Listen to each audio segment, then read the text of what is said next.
Hello, can you hear me? Hello, am I audible? Yeah, you're audible. You're audible. Yeah.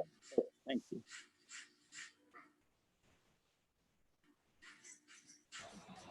Yeah, sir, you're audible. So when are we starting? Yeah, I'm going to start now only. Hello, can you hear me? Yeah, sir, yeah. Hello, am I audible? Yes, sir, you're audible.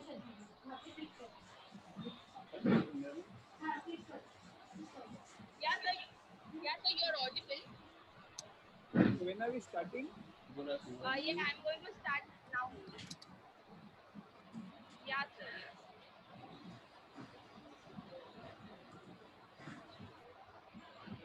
Yes, sir, you're audible.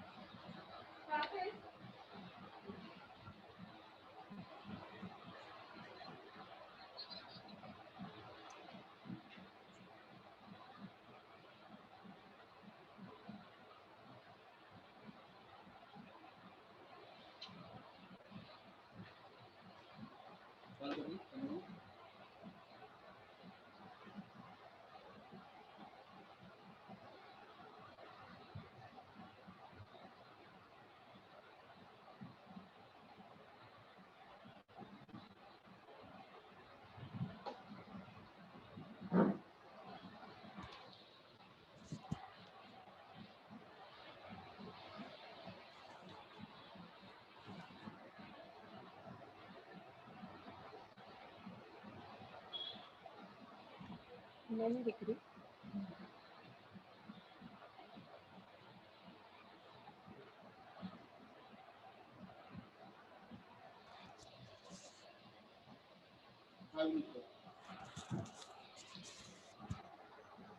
Link पाठवलेली आहे, link पाठवलेली आहे. Password नाही त्याला, direct आहे. हाँ ये preview सारा वीडियो दिखा हा हॅलो हा एक पासवर्ड नाही रिफ्रेश कर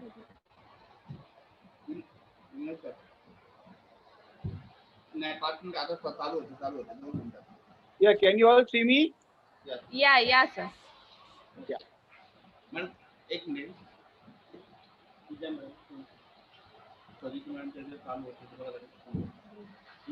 Yeah, hello everyone. I hope you all are staying well and healthy. Myself Samira Ibrahim, Assistant Professor at Dr.babasaheb Ambedkar College. I'm going to moderate this special event hosted by Dr.babasaheb Ambedkar College, affiliated to University of Mumbai. This session is being recorded and the recording will be available soon on the college website. If you have questions, please type in a QA box. I would like to point out that there will be a brief survey at the end of this session. So please take time and fill it, as your feedback is really important to us.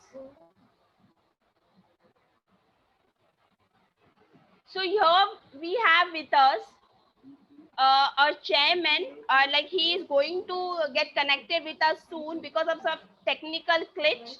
He's not able to connect. So, but I have to welcome our chairman, founder of Dr.babasaheb Ambedkar College, former MLA, ex-social justice minister of Maharashtra.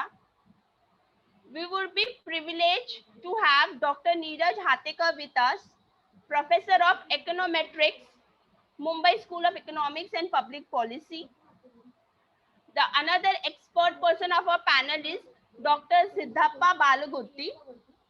He is a professor of economics department and director of IQAC Karnataka University.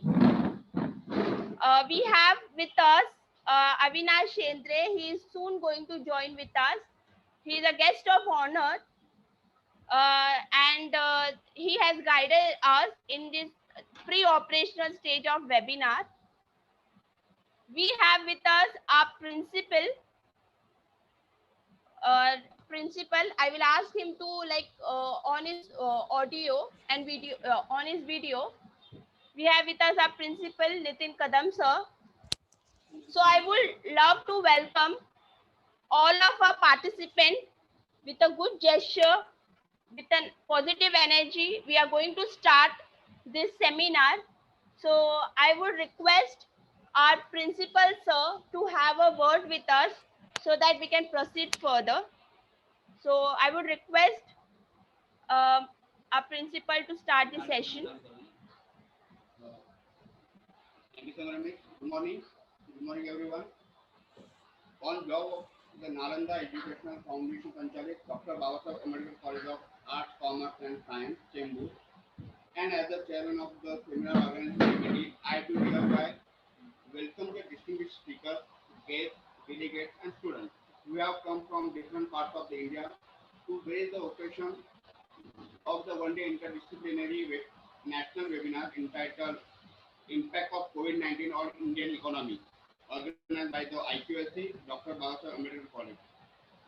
I am sure that the webinar will provide a good platform to exchange the ideas, thus reaching an appropriate conclusion for impact of COVID-19 on Indian economy with respect to policies and procedure and also impact on higher education.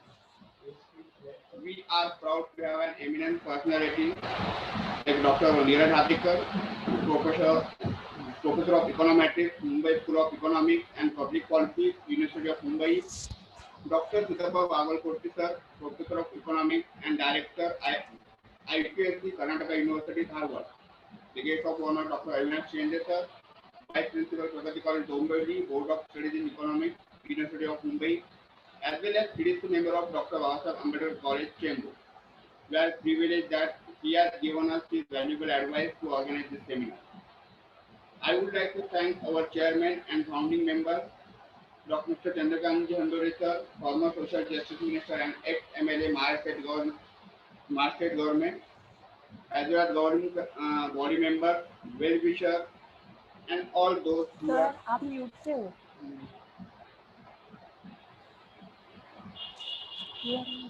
and all those who have given their active support to us organize the seminar. Once again, I welcome you all to our college and hope that you will have very exciting and enriching academic session for today. Thanking you.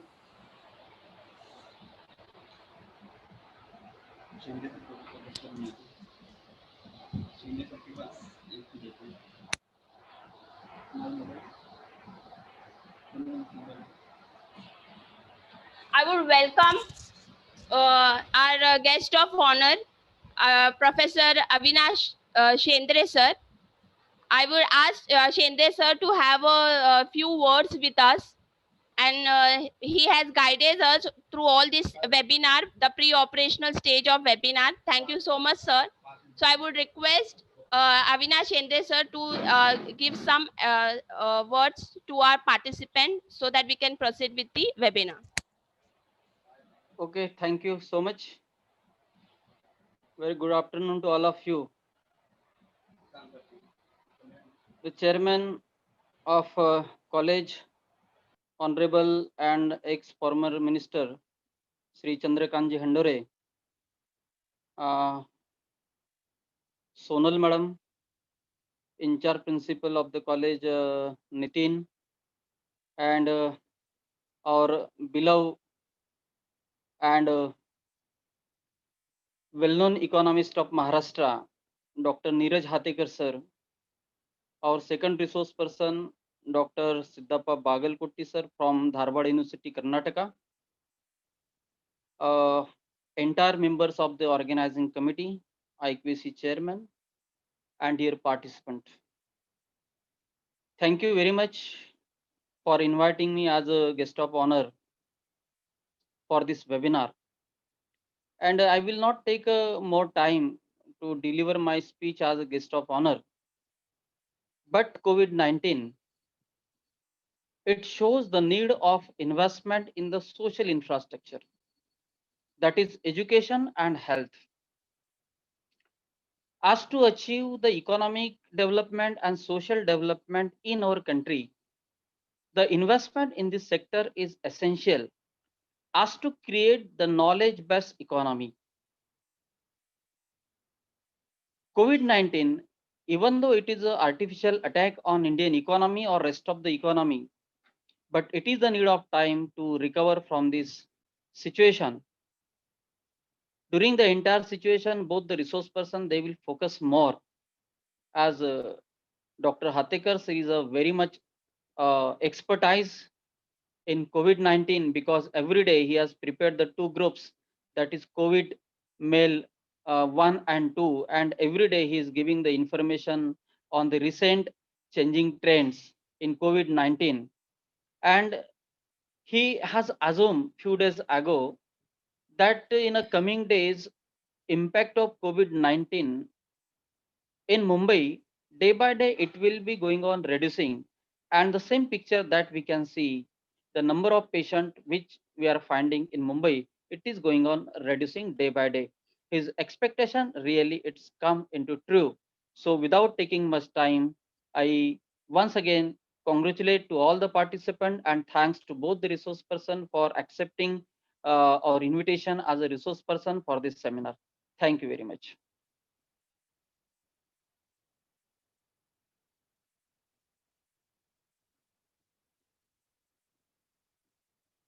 Samina ma'am. Samina ma'am. Unmute yourself. Yes, sorry. Thank you so much for your valuable speech. We have with us our chairman. He is going to soon join with us. So I would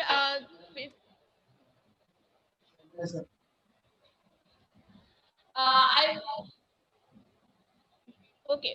Now we are going to proceed with some valuable words with a chairperson. So before that, I would like that Neeraj Hatekar sir,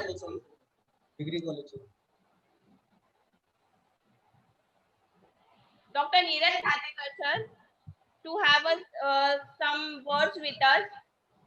Dr. Neeraj Hatekar sir, eminent professor of econometrics, Mumbai School of Policy. So I would love to have Neeraj Hatekar sir with us, and I will ask Neeraj Hatekar to have a valuable speech with us. So, thank you, Samina. Sir, Yeah, can you? our chairperson have joined with us.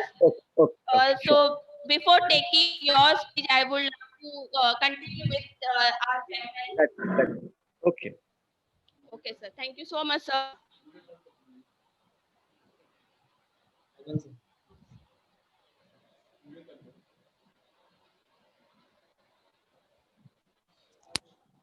I'm not able to see him.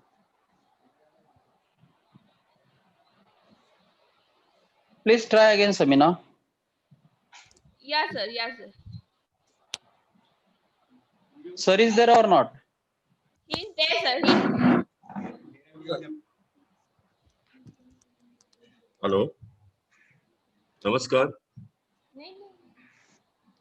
ये तो आ रही आवाज आ रही आ रही है आवाज हाँ सबको हाँ सर सबको नमस्कार गुड आफ्टरनून आज नालंदा एजुकेशनल फाउंडेशन की तरफ से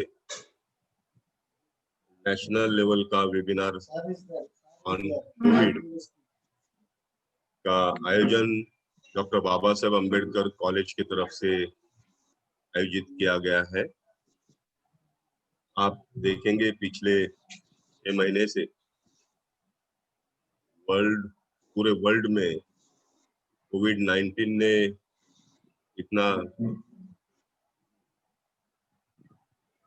इतना फैल गया है ये, उसकी वजह से दुनिया भर के लोग हैरान हैं। आप देखेंगे अमेरिका, ब्राजील, उसके बाद में अभी इंडिया में ये फैल रहा है। चाइना में इसकी शुरुआत हो गई, आप जानते हैं। तो पूरे वर्ल्ड भर, पूरे दुनिया के देश रिसर्च करके हमारे अलग अलग जो डॉक्टर्स है, साइंटिस्ट है, इसके ऊपर वैक्सीन बनाने का प्रयास कर रहे हैं।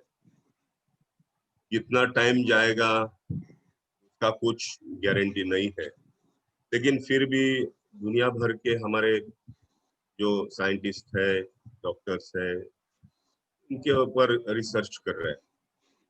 मीनवाइल कोविड-19 के वजह से आज पूरे वर्ल्ड में 2 करोड़ के ऊपर लोग इससे इफेक्टिव हुए हैं। कई लाख लोग का मृत्यु हुआ है और डे बाय डे आज भी ये फैल रहा है। कई कंट्रीज में इनके ऊपर अलग अलग तरीके से कंट्रोल लाने का काम हो गया, लेकिन दोबारा इनका वेव फिर चालू होता है और इनके वजह से सारे लोग डरे हुए हैं और उसका effect each and every sector के ऊपर गिरा है। एजुकेशन सेक्टर हो, फाइनेंशियल सेक्टर हो, दुनिया के अलग अलग जितने भी सेक्टर्स है उसके ऊपर ये कोविड का इतना बुरा असर हुआ है। तो ये असर कम करने के लिए, ये अर्थव्यवस्था हो, हेल्थ हो, एजुकेशन हो, इसको फिर से सही ढंग से एक ट्रैक के ऊपर लाने के लिए दुनिया भर के सरकारों का प्रयास चल रहा है, बड़े बड़े लोग इसमें शरीक हो रहे हैं। हमारे कॉलेज ने भी ये निर्णय किया है कि आप जैसे जो इकोनॉमिस्ट है, एजुकेशन में एक्सपर्ट है, अलग अलग सेक्टर के आप सारे एक्सपर्ट्स को बुलाकर इनके बारे में एक आधा वेबिनार लेंगे, उसके माध्यम से कुछ रास्ता निकल जाए और इसको थोड़ा सा इजीली करने का प्रयास हम सारे लोग करेंगे। यही मकसद हमारे कॉलेज का है, हमारा संस्था का है। एज ए चेयरमैन बोल के मैं आप सारे लोगों का स्वागत करता हूँ और एजुकेशन के बारे में, हेल्थ के बारे में, फाइनेंस के बारे में आपका मार्गदर्शन हम लोगों को बहुत ही हेल्पफुल हो जाएगा। कोविड के ऊपर हम लोग कैसा कंट्रोल लाएंगे, अदर सेक्टर को हम लोग कैसा मेन स्ट्रीम में लाने के लिए प्रयास करेंगे, इसका अनुभव या इसके बारे में आपका मार्गदर्शन अपेक्षित है और मैं चाहता हूं कि इसके ऊपर हम लोग सब मिल के काम करें और ये कोविड-19 को कंट्रोल लाने के लिए हर तरह से हर सेक्टर में प्रयास करें। मैं आप सारे लोगों का फिर एक बार हमारे कॉलेज के तरफ से बहुत बहुत आभारी हूँ। आप इसमें ज्वाइन हो गए और आपका ये वेबिनार का उद्घाटन हो गया ऐसा मैं जाहिर करता हूँ और फिर एक बार आपको धन्यवाद देता हूँ। Thank you very much.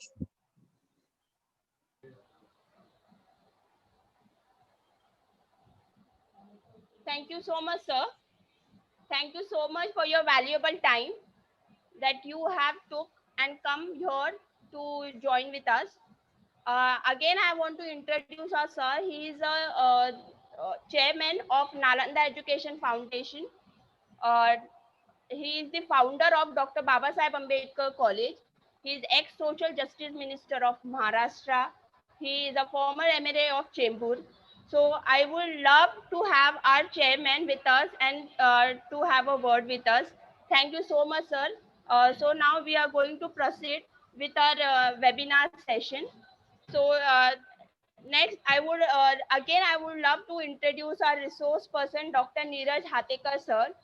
He is a eminent professor of econometrics, Mumbai School of Economics and Public Policy.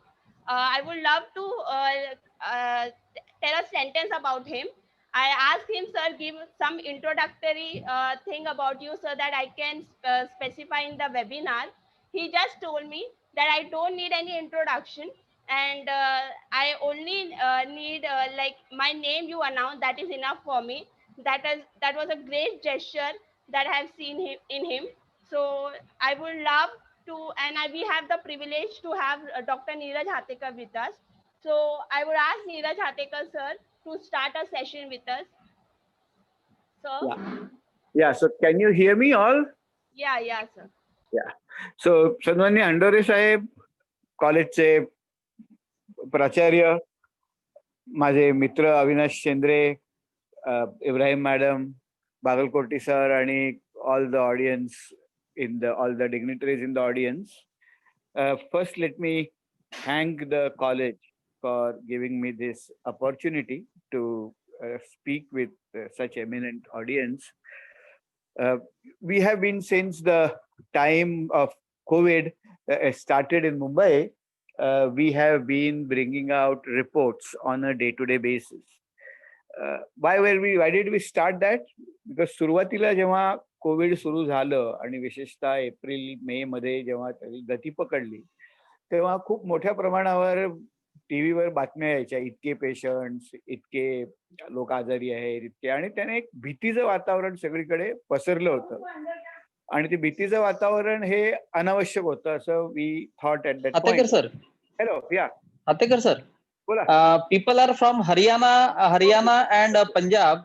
They will not understand Marathi. So in between you use Hindi. Sure. Okay. So we will then right. So I'll continue in English. Thank you. So we thought there is a huge atmosphere of fear And that fear atmosphere was taking a very serious toll on on people. So much so that I remember in some places, people who actually were who were tested positive. Some people also killed themselves, and we thought that this is not right. There has to be correct information going on.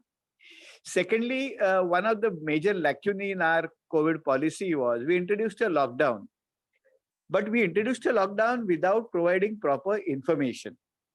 You see, when you expect people to stay indoors, not go out anywhere, and follow restrictions, it is also necessary that we keep on communicating with them on a very regular basis, because this is an issue of public health.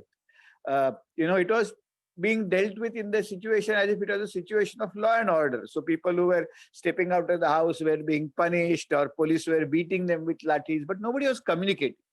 So we thought it was necessary to start a communicative procedure. And therefore we started to, we have put together a group of students. Now currently there are about 10 or 15 students who work regularly on the COVID data in Maharashtra and produce 2 reports on a day-to-day basis for every municipal corporation in Maharashtra, every district in Maharashtra, which tells you how the COVID is progressing, what are the deaths, what are the new cases. And we also bring out some research publications. So every periodically, a research note on which gets published. Recently, one of them got published. Will soon get published in the Economic and Political Weekly about migration of workers from Mumbai. When all of you must have seen those very heartrending images of housing. Neeraj Hatekar sir, sorry to interrupt you. Will you start your video, because your video is not on? Thank you, sir. Okay. So all of you must have seen those heartrending images of thousands and thousands of people walking home. So I think it was the largest kind of a distress migration that ever took place in the history of independent India. After partition, there was not such a large crisis. So, and as we thought as social scientists, we must all react to this. Something very significant was happening around us. The economy had shut down, okay, which never happens, right? We were used to a debate where we always argued between whether we'll have 6.4% growth or 7% growth, and we thought if it becomes 6%, we would be all, the world will fall apart. And we just put the economy into cold storage. We said there will be no economic activity, right? So we thought as social scientists, also the point at which students need to understand and analyze this situation, because they are not going to be confronted with such a kind of a situation ever again in their lives, hopefully. So we, therefore, from that perspective, we put together this COVID modeling group, and that group has been publishing a daily report every day. In addition to that, doing other analysis. We have been also now helping the government of Maharashtra in some senses to do some analysis and so on. So what I'll do today is, I'll first take you through what the COVID situation in Maharashtra is. I think states like Maharashtra are particularly important for the economy of the country, but we are also, being in Maharashtra, particularly concerned about what's happening in Maharashtra. And from that point, we will then say, because I think the lessons in Maharashtra are also important for the rest of the country. We will then say what is the way out of this kind of a situation? How does a policymaker, does one deal with it, right? So I will request Samira to, I've created a PowerPoint. So I will request Samira to put up that PowerPoint.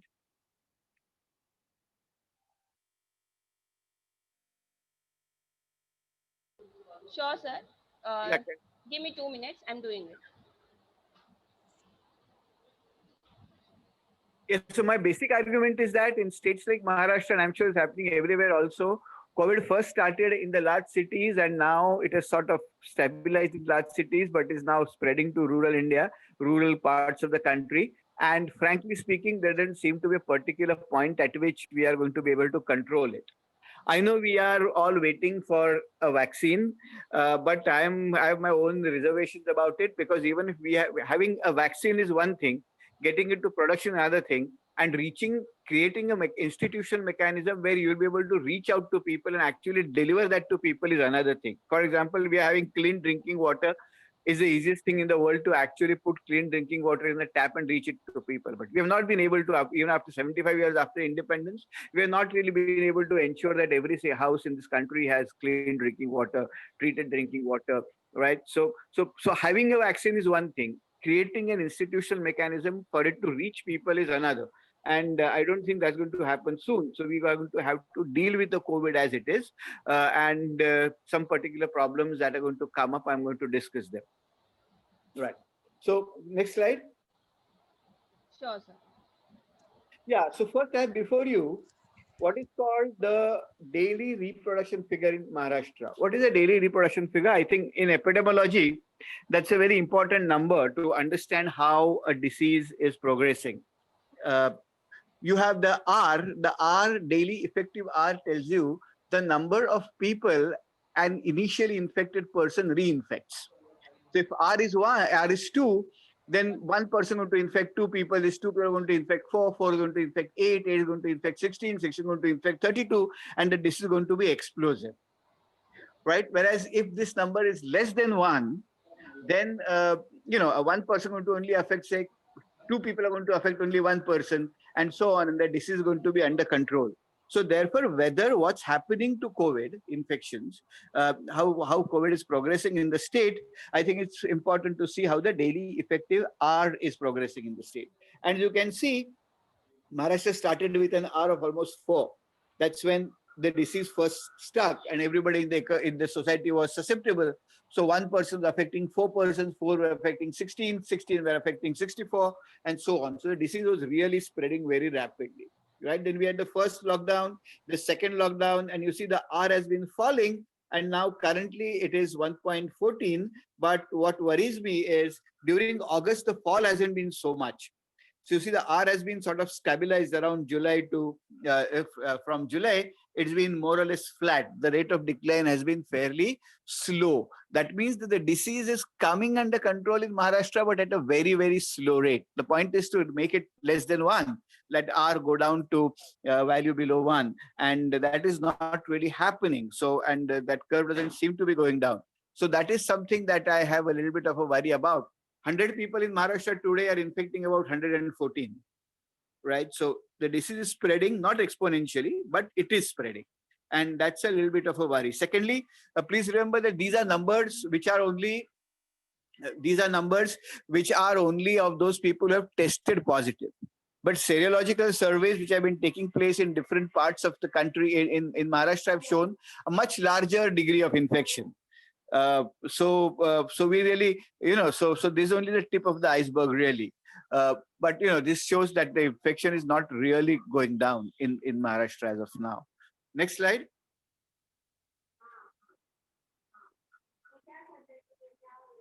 Next slide. Yeah.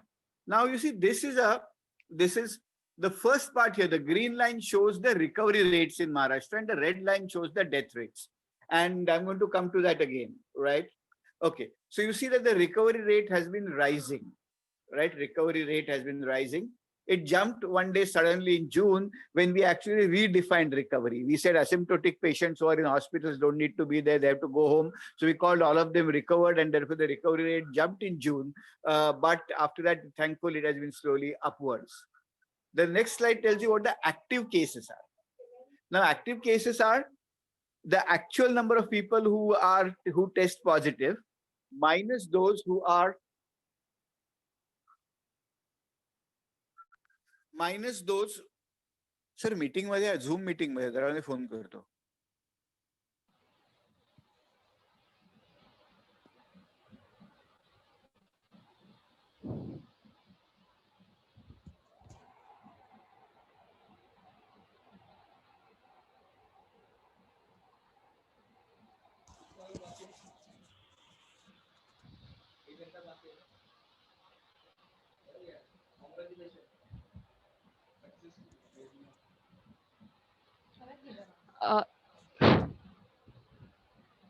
Uh, he will continue with us. Wait for some minutes.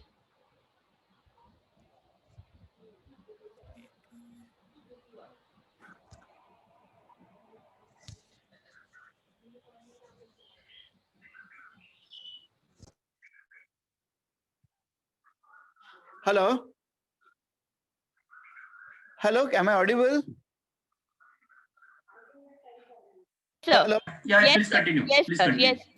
So active cases are actually the number of new cases, the number of people who are Sir, I active. would request you to please keep your camera properly. Your face is not like visible properly. See, unfortunately, I can do only one of the two things Yeah. because I have a very low connection here. So my audio will go away if I use my bandwidth is a problem. Okay, sir. Okay, fine, sir. Fine, sir. So unfortunately, so what you can see from here is, active cases are the number of people who are positive minus the number of people who are discharged and who have passed away. And you can see the number of active cases. The negative active cases means that more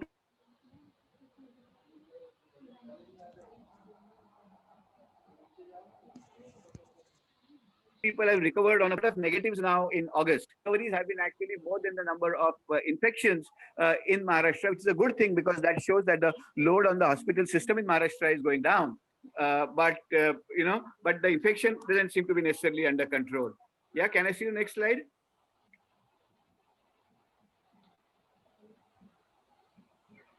Yeah, so this is something which has been a continuous. You see, recovery rate in Maharashtra is about 71.45%, and the death rate is 3.27. Now, death rates in Maharashtra are the all India figure is around 1.18. So, death rates in Maharashtra are actually quite high, and that's something that we need to worry about because Maharashtra is a developed state. We have better medical facilities in Maharashtra relative to the rest of the country, and therefore, why should the death rates in Maharashtra be higher than the average for the country?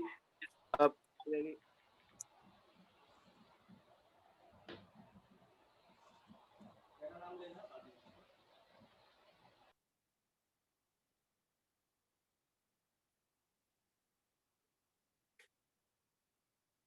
Hello is a very important question that we are going to answer later on because in Maharashtra we are able to get the disease under control.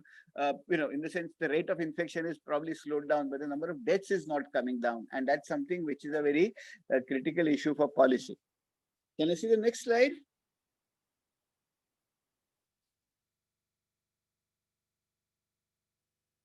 Yeah, next slide. Next slide. Okay. Right. So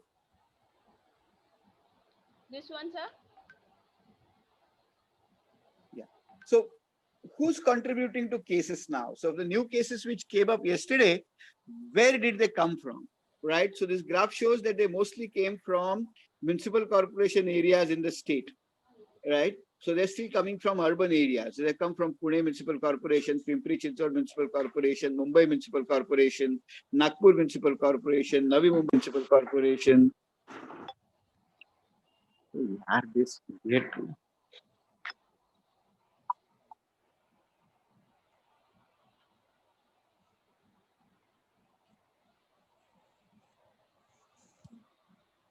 Yeah, so they came from Nagpur Municipal. So basically, new cases, still a large share of new cases is coming from municipal corporations. Though in rural areas also, the right-hand side, the non-MC panel is the non-municipal corporation. So typically rural parts of the district. So you're now also having high growth rates in Jalgaon, in Kolhapur, in Pune, in Solapur. So what you see is even when the share of most of the new cases are even now coming from municipal corporation areas, in the sense new contributions, right? Okay, contributions to new cases are largely in municipal areas. Non-municipal areas, rural parts of the state are also picking up, and particularly Ahmednagar, Jalgaon, Kolhapur, Nasik, Pune, Solapur, Satara.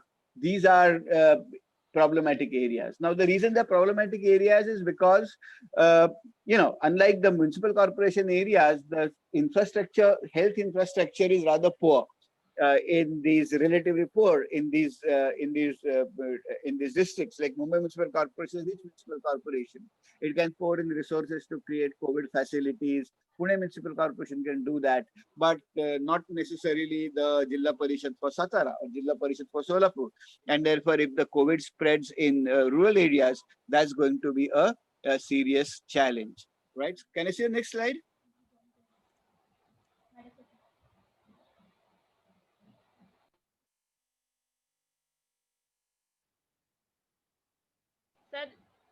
Next one. Yeah, next slide. Yeah, so for example, as of now, you know, Mumbai Municipal Corporation, of course, has the largest number of cases, Pune Municipal Corporation is second largest, and so on. So the total cases still concentrated in municipal corporation areas, but the growth is fast in rural areas, right, in non-corporation areas. That's what the next graph also will show you. Can I see the next graph? Yeah. Yeah. Now let's see what is happening in the, as all of you know, we are initially Mumbai was a hotbed of corona COVID infections. Cities like Mumbai and Delhi. And then eventually the disease spread to what is called the Mumbai metropolitan region. So that is Mumbai, Kalyan Dombivli Municipal Corporation, Navi Mumbai, Ulhasnagar, Vashi, Vasai, Virar, Bhiwandi, Nizampur. What I'm going to argue now is that thankfully, the infection is coming under control in the MMR area, Mumbai Metropolitan Region area. That's very important, right? That's important because now, why do I say that? Because look at this graph. The first graph tells you in the Bhiwandi Nizampur Municipal Corporation, that's an important town, municipal town near Mumbai. If you look at the middle graph shows you the new cases on a day-to-day basis. You can see new cases show growth. Then the rate of increase of new cases significantly tapered down. The blue line shows the trend. So Bhiwandi Nizampur Municipal Corporation, the curve has turned downwards. But towards the end of August, towards this last 1 week, we are now seeing a rise again. Hopefully, that should be just a temporary rise. But by and large, you see the cases have tapered down in Navi Mumbai Municipal Corporation. Right? If you look at the Kalyan Dombivli Municipal Corporation, cases were tapering down. We also see a small rise again towards the end of August, but the long-term trend is again down. So we have to be careful about what's happening towards the in this rise that we are seeing towards the end of August. Can I see the next slide? Sure, sir.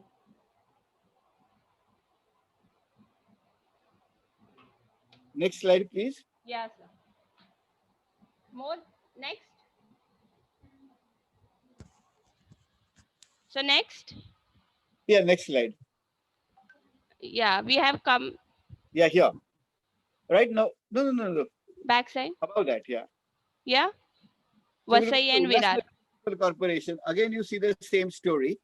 The long-term trend seems to be down, right? Except even in Vasai Virar, the long-term trends are down, right?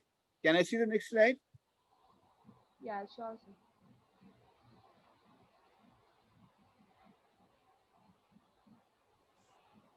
Yeah. So by and large, area except Navi Mumbai, I think those graphs are not there. The growth rate of cases is down, right? Okay. So probably the disease is coming under control in the MMR area, and that's important because the MMR area is in many senses the heartland of the state's economy. So Mumbai and the surrounding areas have now sort of kind of established control, except in the urban parts of it, the municipal corporation parts of it, which is I think very important from how the Mumbai as a city is going to go. Now here, the important consideration is how do you deal with the situation now? Because we have had a sustained lockdown in Mumbai for a long time, and business activity had for a long time come to a standstill. We have had a gradual opening up, and recently, despite a gradual opening up, we've not really had a flare up of cases. So cases have not really increased even after we eased down the lockdown. So it means that we have got encouraging signs, and we should actually now progress towards at least the Mumbai metropolitan region. So that's our policy conclusion, that because the cases are now coming under control and the gradual opening up of the MMR area region has not really led to an expansion, an explosion of cases, and so we need to sort of have control over. We need to we can be more optimistic and open up a little faster. Of course, keeping basic hygiene conditions in check. Now, this is an important paper in a journal called Lancet. Lancet is a very important medical journal, as of you. And what the paper in Lancet showed was that if you have a situation fairly under control, right? So if your R in say a city is very close to 1, and So if that is the case, then if you have more or less universal wearing of masks, suppose 75% or 80% of the people in that city start to wear good quality masks, which then leads to the R being driven below 1. So that is enough to control the disease, right? So if your R is close to 1, and if you have a very large percentage of people starting to wear masks, right, and keeping basic laws like social distancing by keeping physical distancing from each other, then the disease can be rapidly brought under control. Now, this is a very important finding, because I'm going to later on argue that in some parts of the state, R has actually been close to 1, and that's why we can actually we can try this recipe out of opening up, getting back to normal business but by using masks and keeping social distancing rules. So that's an important. Now I'm going to quickly take you through how the disease is progressing in the different parts of the state. This is Ahmednagar district, and you can see you have an R which is about 1.257 now. Though that R has been rapidly dropping, it rose towards the end of August, end of July. So July, the disease was spreading in Ahmednagar, but from end of July, the disease has been somewhat under control. The R has been falling in Ahmednagar. Can you see the next slide? Yeah. This is the doubling period. Again, you see that the doubling period has been rising. The doubling period is the number of days it takes for the number of cases to double. The longer the doubling period, the better. It's a greater indicator of the infections being under control. And you can see that the doubling period in Ahmednagar is about, Now, Akola has been an interesting district. Akola means, you can see the reproduction number in Akola is about 1.07. The disease started very rapidly first. About 2 or 3 months ago, Akola was a hotbed of disease. But now, as you can see, R is pretty close to 1.07. And the doubling period is also very high, 46.56. So we have been arguing that in cities like Akola, we can actually open up the city, have more business being usual business, but with masking and social distancing rules in place. Can you see the next slide? Sure, sir.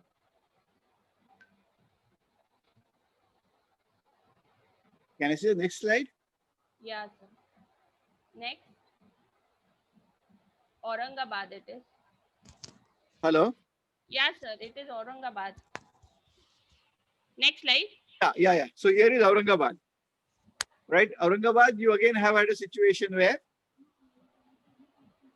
the R in Aurangabad is actually also fairly 1.112, and the same story, but here it has been falling slowly in July and August, and here also the doubling period also been growing up.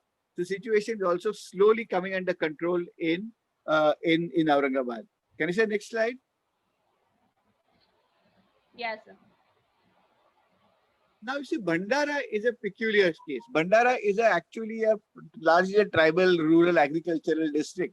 And you see now in August, the disease has been spreading fast in Bhandara, right? R is actually, you can see, has gone up in August, right? It's 1.339. And the doubling period also actually fallen and then started recent. So the disease is behaving differently in Aurangabad and differently in Bhandara. Can you see the next slide?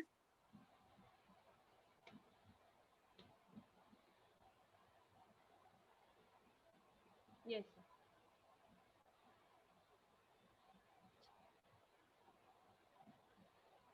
Yes, sir.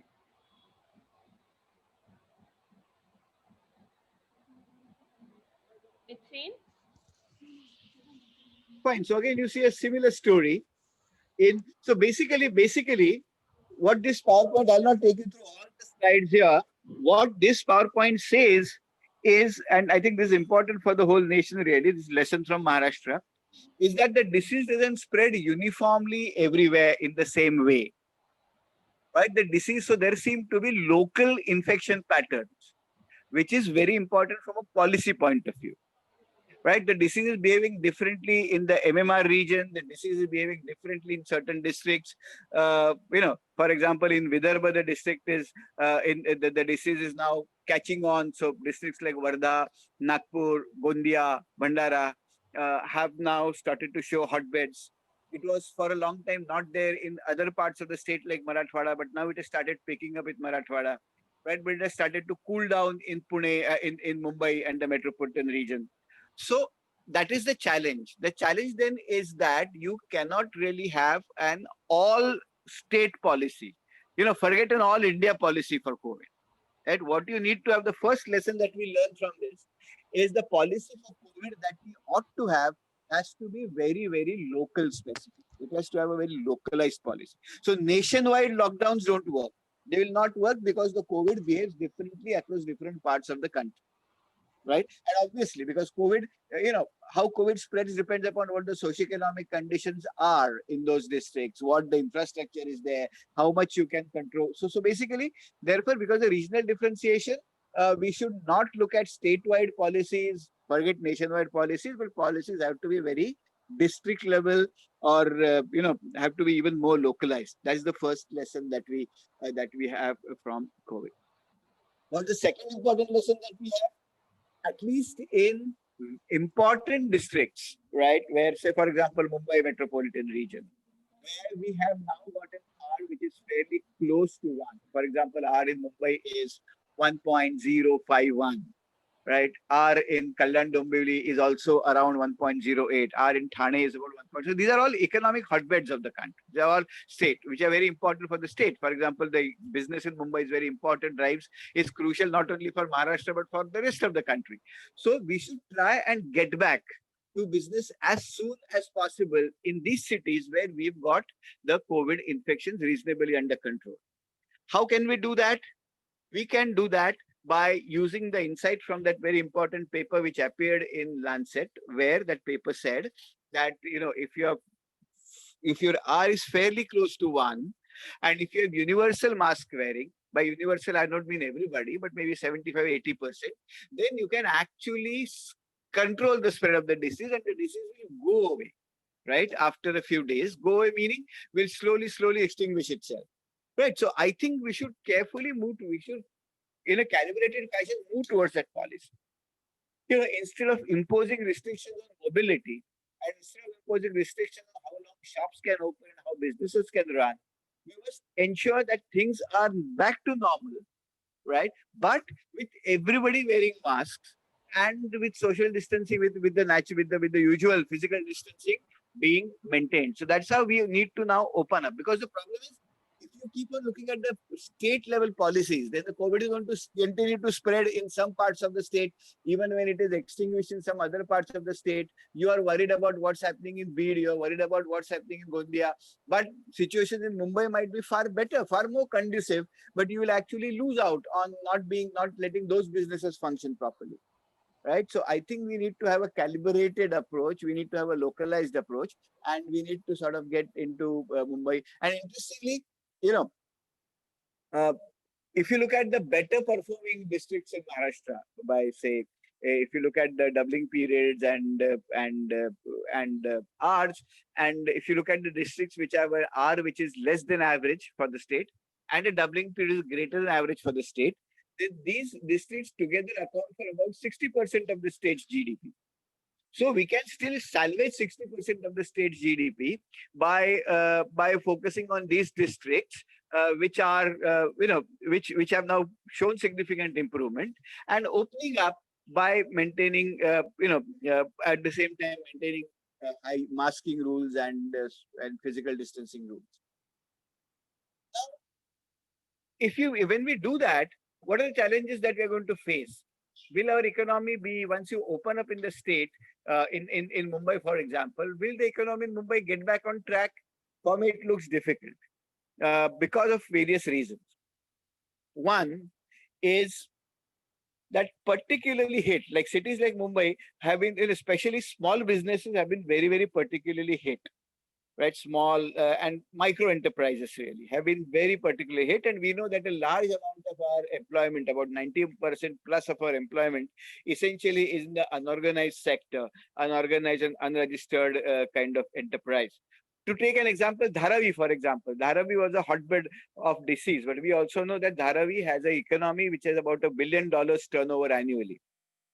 Now, Dharavi has not only, it may be a slum, but it has several very, very dynamic manufacturing units. So Dharavi, for example, manufactures textiles, Dharavi manufactures leather goods. Dharavi also has a strong food industry. Dharavi has colonies of potters. So Dharavi is a very productive place. Now, when things have closed down, right, these small businesses now have no custom, right? And they essentially, these small businesses were small only because their turnovers were small, and therefore their working capital positions were also very weak. So it's not as if these businesses are going to find it very difficult to get enough working capital to start again. So working capital is going to be a very major constraint.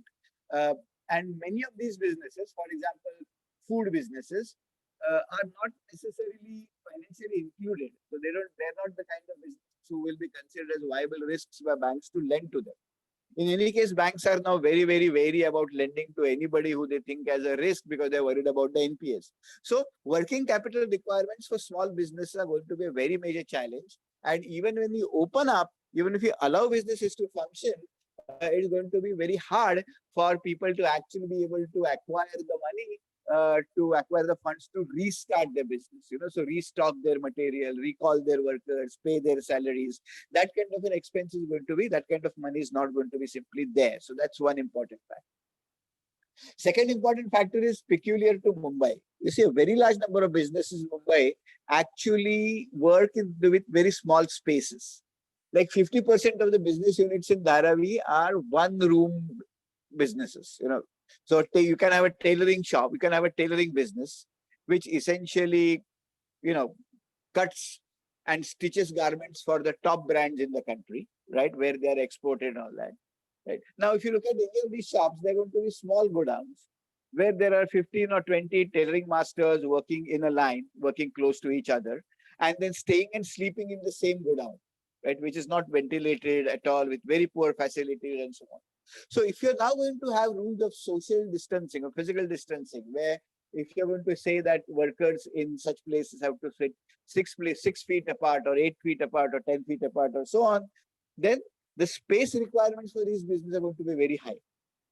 Because you can't, there's just so many tailor masters you can fit into that 20 by 10 your factory. So you either have to have more space, which is going to increase the cost of business because space is very expensive, and therefore the bottom lines of business are going to hit, or you will have to reduce the number of tailors you employ, which means their output will go down. So in any case, these businesses will be very badly hit, right? So it's going to be working capital requirements are going to be tough for small businesses. Secondly, space requirements are going to be tough for small businesses. The third important issue is going to be that a lot of countries now will, which were importing textiles and leather goods, etc., from countries like India, are going to for some time at least close their borders because they're going to try and protect their own businesses. So imports there'll be restrictions on imports, right? And if there are restrictions on imports, then obviously countries like India and Bangladesh are going to find it hard to export labor-intensive goods to these countries, and which is going to mean again that people who depend upon these industries are going to be hit badly. So essentially, what's going to happen is because of the long-term impact, at least we felt for the next 3-4 years, is going to be that people at the bottom of the pyramid in the urban unorganized sector are going to be hit more badly.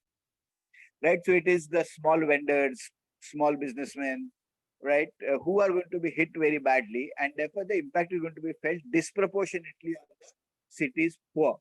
I think that is a very sad kind of a state of affairs. We know that the government of India has actually created, packages for small and medium industries, but if you look at them carefully, they are for people who have actually been able to succeed, who have succeeded in borrowing something from banks. Right, or people who banks can actually lend to. So they are kind of, for example, they are loan guarantees by the state government, by the central government, and all that. But there are a huge amount of industry which is not bankable, which doesn't go to banks, right? Which are just its own resources, okay, which depends on its own internal resources which they generate to kind of keep their money circulate, keep their businesses running. I could be say idli sambar vendor operating from a small room.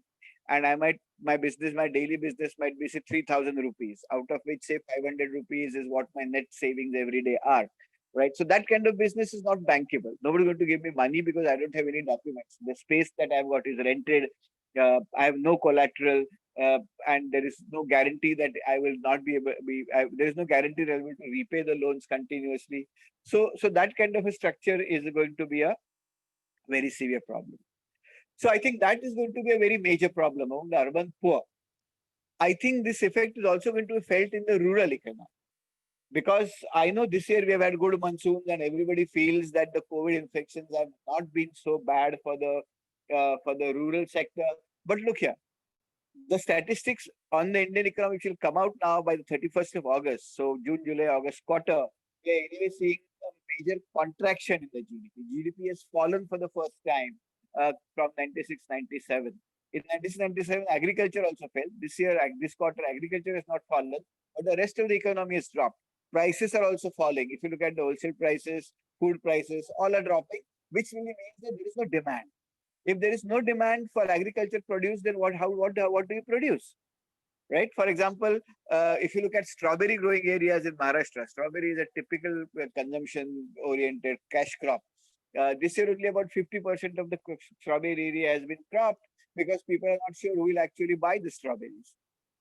Right? So I think because the lack of demand for agriculture goods and lack of income in a non-agricultural session, we actually are going to face.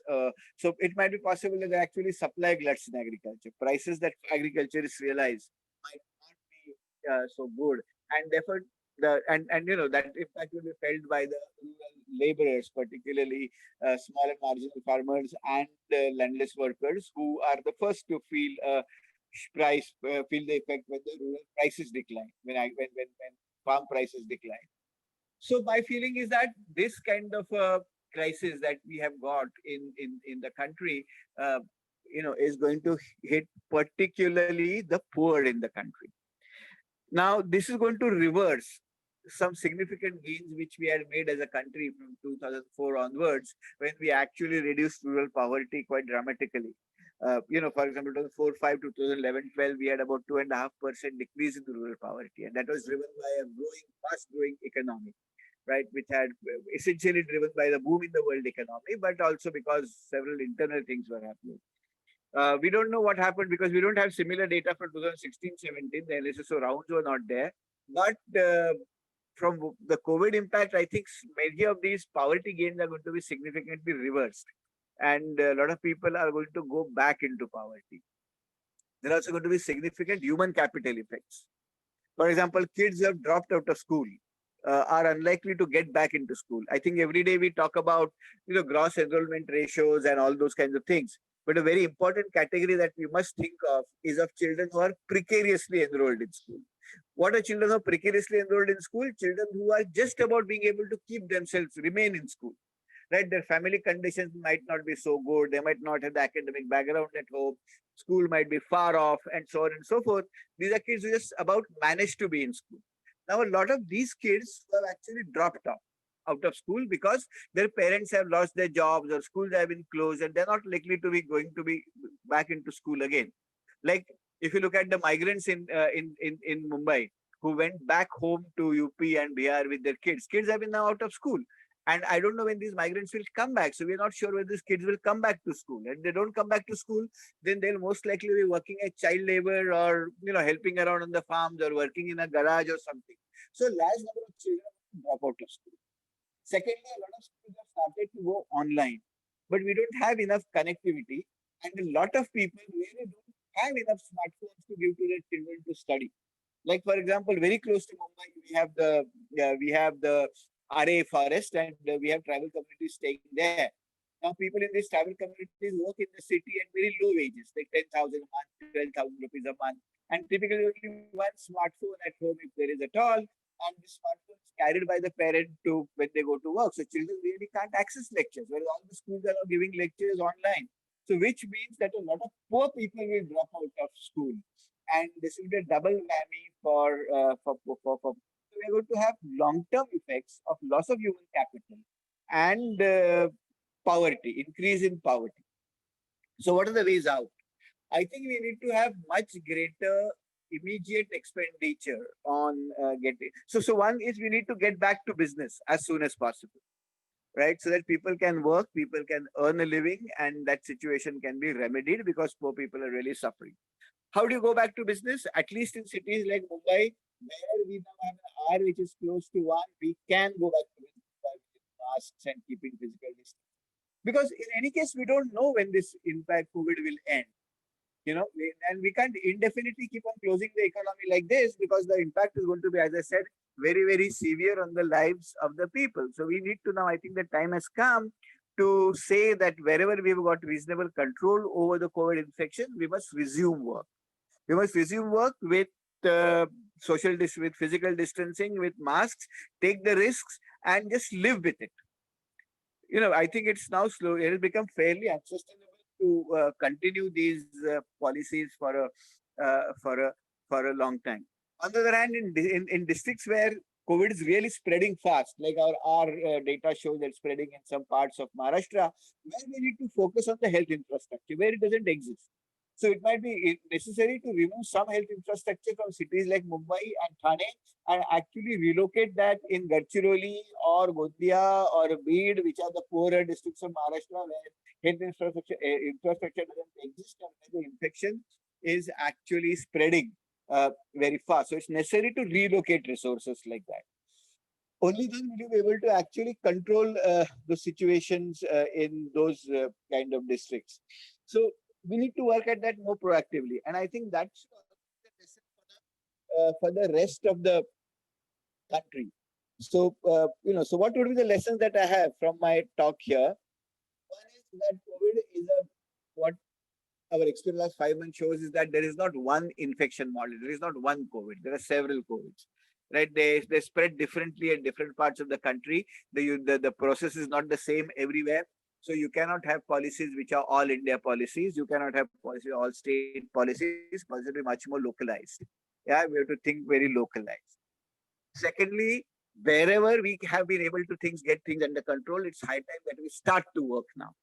Because the impact on the poor, especially of not working, of keeping the economy closed, is becoming very high.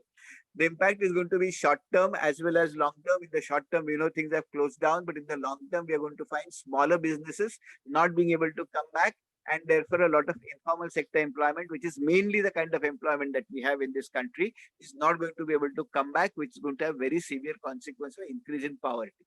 We also know that people are going to drop out of school. So human capital in shocks are also going to be very, very large. So therefore, we need to get back to work.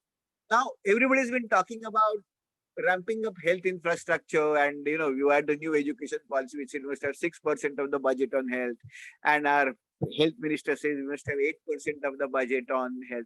Look, but we are now currently in a revenue situation where the government has no money to pay salaries to its own bureaucrats. Yeah, they're all working on 30% salary cuts. Yeah, so if the government is in that kind of, why is it that kind of situation? Because of a lockdown which we have continued for too long without, being able to raise resources. So we need resources to fight this pandemic. Yeah, if I can understand if somebody is having a major bypass surgery, that's bad enough. But if there is no money in the bank as well at the time of the bypass, then it's a double whammy. So we need money, and the money will come only from businesses. As businesses pay taxes, that's how government's coffers will go up. Currently, what the government is saying is that we'll only allow people to drink alcohol and they'll pay us the money, but that's not going to be enough. You need to have other businesses also up and running. And so we must, I think, now take the risk, and at least in large parts of the state, at least which are economically important, like Mumbai, we need to now start going back. Otherwise, it's becoming unsustainable. The third lesson that I have is we need to now relocate our health facilities. Mumbai has a lot of good quality health facilities. We have got several COVID hospitals, several COVID facilities and all that. But now if the situation is coming under control in Mumbai and it's becoming worse in other parts of the state which don't have the same facilities, it's necessary now to relocate resources. Take resources from Mumbai and send them to Gadchiroli, send them to Bamra, send them to Gondia, send them to Wardha, and try and control the situation there. Because if you don't control it there, then God forbid, but infections in Wardha continue to be high. Mumbai opens up, few people from Varda who have gone back from Mumbai come back to Mumbai, and then Mumbai catches on a second wave. So that's going to be a very serious problem. So if you want to check that, you must also, it's in the Mumbai's interest to actually control the infections everywhere. It's Maharashtra's interest to control infections everywhere else. So actually, this kind of a, we can't have health policies which are working in silos now. Mumbai just looks after Mumbai, Varda just looks after Varda. That's not going to be up. We need to have. So I think we need to look at how we're going to synergize our abilities across different parts of the country, different parts of the same state, different districts. And that's the kind of a policy that we are going to require, because there is really no end to nobody in the world can forecast when this COVID infections will come to an end. You see, there are all these epidemiological models which keep on saying that they'll end up in September, October, etc. But those models don't account for the very fact that human beings are involved, right? For example, people are now moving for Ganpati from Mumbai to Konkan. None of the epidemiological models has built that factor in, right? So we can't depend on those things, and we cannot even be sure of when the infections will end, but we need to reboot the economy. And the sooner we do it, the better, more carefully. Right? So that's all I had to say. Thank you very much.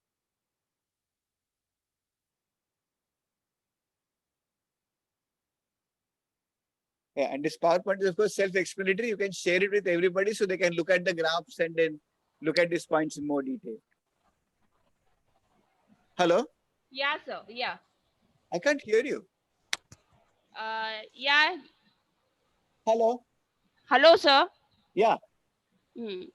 Yeah. Should I show them for once? Share the graphs. That should be enough because there are lots of them, but the basic points that had to be made, I've made.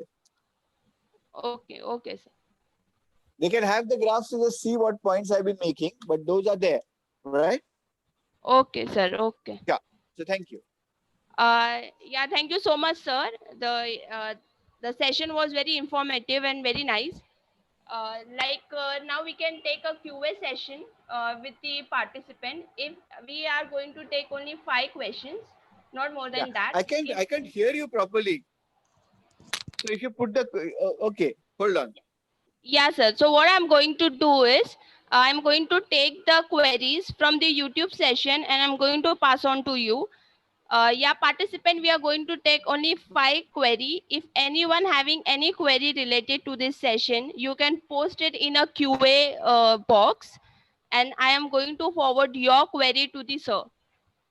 So if anyone have any query, please.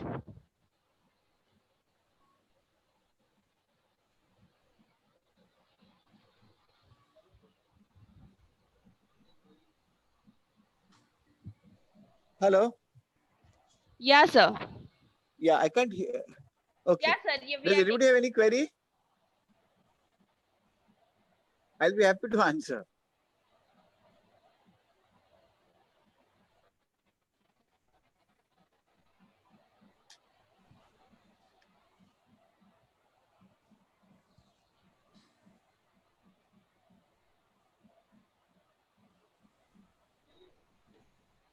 As we can see, there is no query and there is no question about this session in a QA box. So the session we can proceed forward, and we have to proceed forward with our next panel expert. That is, thank you so much, sir. Thank you so much for your valuable time. I hope that you're going to continue with us. And we are going to start the next session with our next expert, that is Dr. Siddhappa Balgutti. I would love to give an introductory part about sir. Siddhappa Balgutti sir,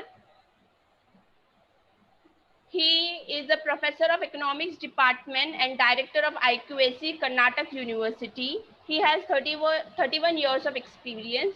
He has guided 21 PhD and 8 MPhil and 30 master dissertation is there.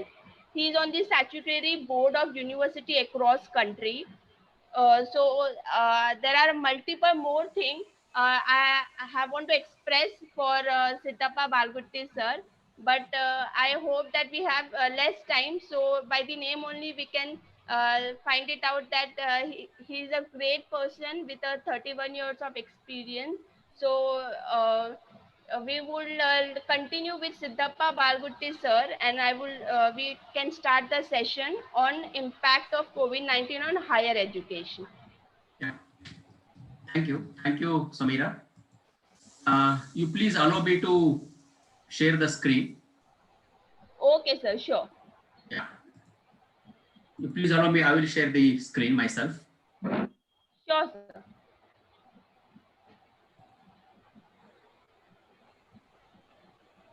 You have to enable me to share the screen. Yes, sir. Yes, sir. I'm doing it. Okay. Yes, sir. You can share your screen. Yeah.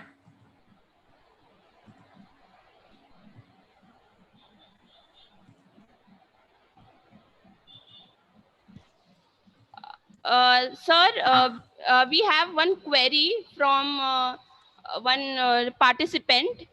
I think it's for Neeraj Hatekar, sir. So can we take that query if you give me the permission? I think he has left. He's not in the. He's not there. Yeah. Later on, we can just discuss after my presentation. We can take up that question. We can discuss in general.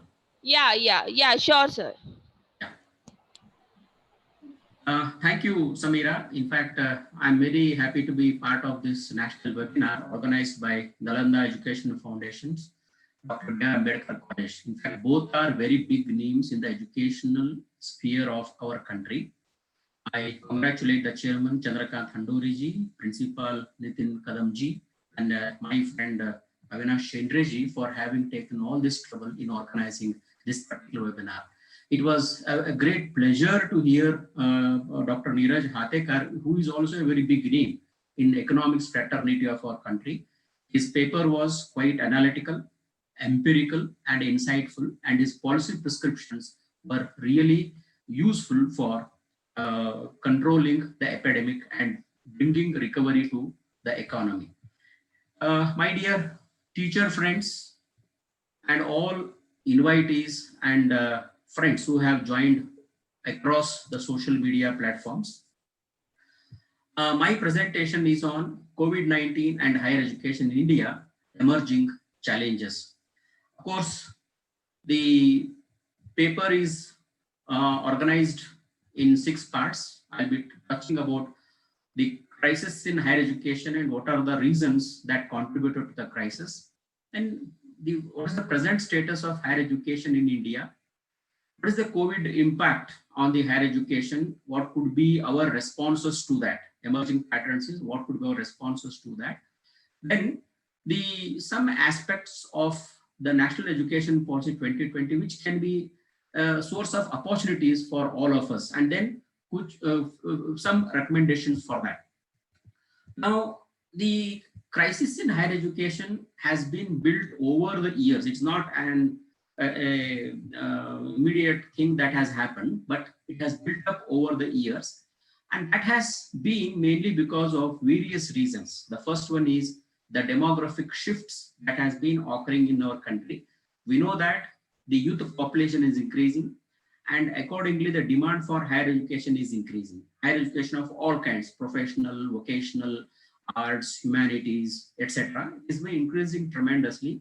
And accordingly, the institutions have multiplied everywhere, in urban areas, in rural areas, in mofussil areas of all kinds, government aided, private funded. So all kinds of institutions have emerged to cater to the needs of the increasing demand for higher education, mainly because of the increased number of youths.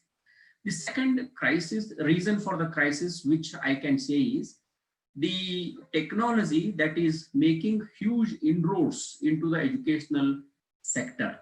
Now, as educationists, we always said technology is better for productivity, for increased access, for increased dissemination, for increased reach, etc. But as educationists, we did not venture very aggressively to adopt that technology for ourselves. We recommended it for others, but we did not do that. But unknowingly, the technology has made entry into the educational field also. It may be the artificial intelligence, it may be the augmented reality or the virtual reality, or the Internet of Things, etc., which is making many of the present systems obsolete. So we need to change it very soon, otherwise we will be all irrelevant in the coming days. The third and most important reason, which is a combination of the first two, is no doubt we are producing graduates, but are these graduates employable? There is huge skill mismatch and unemployability. There are increasing number of graduates with diverse sets of degrees, diverse sets of skills, etc. But unfortunately, all these graduates are not at all employable. And many reports show that there is a lot of skill mismatch in our country. So this is another thing which we have to very careful look in the context of the new national education policy that was announced in the last month. And the fourth important reason is, of course, because of the globalization, there is also been internationalization of higher education, and there is every possibility that the competition will increase and there will be more presence of foreign institutions, which would again demanding more work from all of us. I mean to say all stakeholders. It may be the teachers, the parents, the management, the students, the policymakers, everybody. So the lot of expectation is there from the emerging areas. So that has also resulted in some certain problems for the higher education sector. And the last but not the least is the financing problems. We have created a huge structure of colleges, universities, schools, etc. How are you going to finance this? And unfortunately, what has happened is the governments have been providing only the salary grant. The development grants have not been provided, and the institutions are left to themselves to mobilize those things. As a result of it, they are not able to expand their facilities, not able to deepen their quality concerns, not able to generate a better kind of people so that they can contribute to socio-economic development. So because of these various problems, there is a deep crisis in the higher education segment in India as of today. And COVID-19 has added problems, more problems to the higher education sector, because we know we were closed down, we were made to sit at home, we were asked to communicate online, and how effective it was is a different story, but that made all of our infrastructure totally defunct, at least for the days of the lockdown. Now, if these things continue, then obviously the problems would further only dampen, because now with the COVID, we are even not sure whether students come for enrollment next year or not. That is the question. For current academic year also, I have learned in Karnataka, there is reduction in enrollment in many of the colleges. But COVID-19 is also an opportunity, because it will help us to know what kind of adjustments we have to make, what kind of developments we have to adopt for ourselves, so that we can overcome this and we can get new things to the students, new things in the overall higher education segment. And of course, new education policy also gives us an opportunity. I'll be talking about it. What are the opportunities that we'll be talking in the new educational policy? Now, talking about the demographic context, now I need not detail everything. One thing is sure, that India is supposed to enjoy or harness the demographic dividend, because we have a huge youth population under the age of 25. We need to train them, we need to skill them, we need to employ them productively, so that it will bring about higher economic development, not only higher economic development, but inclusive economic development. Unfortunately, because of the things, because of the kind of structure, it may be curriculum, it may be pedagogy, it may be the assessment pattern, etc., we have not been able to generate employable graduates. And as a result of this, the demographic dividend is being touted as a demographic disaster. Unless we change, that disaster is likely to happen. And in the last few years, we have seen that unemployment has been increasing, especially unemployment for the graduates has been higher at more than 10%. It was 17.29% last in 2015-16. And for the PG students who have passed post-graduation, the unemployment rate has further increased. So if you see the last 2 points, Unemployment for graduates and for PG students has increased drastically in the last decade or so, which is a very, very serious point to take note of when we are talking about COVID and the challenges before the higher education. Now, what about the present situation of higher education in India? Now, the AISH data, All India Survey on Higher Education data published by the Ministry of Education, earlier MHRD, states that by the end of 2018-19, there are around 1,000 universities and nearly 40,000 colleges, which enrolled nearly 37.4 million students. And 30% of universities were affiliating. Around 39% universities were privately managed. So private universities have increased their weight in the overall higher education segment. Nearly 60% of universities were located in urban areas. That means to say, higher education is still an urban phenomenon in India. 57% of the universities are general universities, apart from technical, medical, law, and such other general kind of, technical kind of universities, specific universities. 57%, more than half of them were general universities. 78% of colleges were privately managed. So that is obvious thing to happen because of the policies that are adopted. More colleges are now in the private sector, and 64% of the colleges are private unaided, and 13.5% are private but they are governmented. That means of the 78% private colleges, hardly 14% are aided by the government. Just you can imagine what could be the kind of investment development activity that would be taken in those particular colleges. Now, talking about enrollment, the enrollment, as I mentioned, was 37.4 million, and of this, nearly 49% were females, not exactly half, but a little less than half. The gross enrollment ratio was 26.3%, almost same for males and females, but however, it was quite low for the disadvantaged sections. And distance education also shared around 11% of the enrollment, and of which again 44% were female students. And program-wise, 79.8, 80% of the students were enrolled in undergraduate programs, and hardly 0.5% in PhD. That means, see, from 79.8% of the students who were enrolled in undergraduate, very few come to PG, and again of them, very minuscule come to PhD, still higher education. Now again, this poses the question whether are we giving enough openings even after pursuing PhD? That is the question which you have to raise here. And at undergraduate level, again, you should see the largest proportion of students, they opted arts, humanities, and social sciences. 36%, more than 1/3 were in arts, humanities, and social sciences, followed by 16.5% in science, engineering and technology 13.5%, and 14% in commerce. So the so-called STEM courses, that is science, technology, engineering, and management, the demand is quite low. Majority of them go for the general arts, humanities, and social science courses. And what is important is, even after so much of expansion, so many years of planning, the participation of foreign students is very, very low in our country.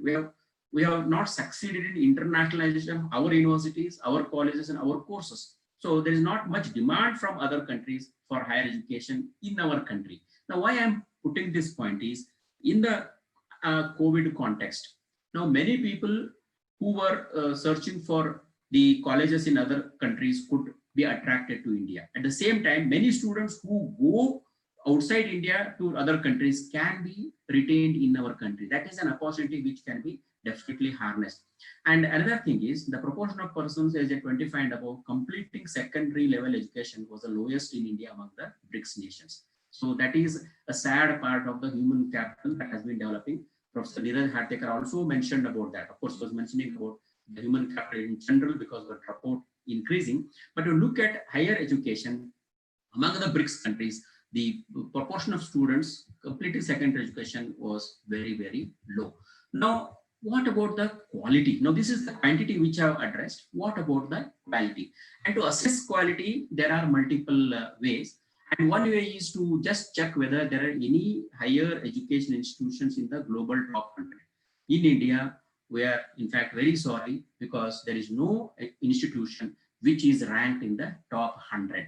And research output of our institutions is also not considered. Whether you take total number of papers, whether you take increase in the number of publications, whether you take citation index, whether you take H index, you take any metrics for that matter, that metrics is not comparable to China and any smaller countries like Korea, Malaysia, America, or even European countries. So, and this again speaks of the research infrastructure that we have built over the years and how effective it is.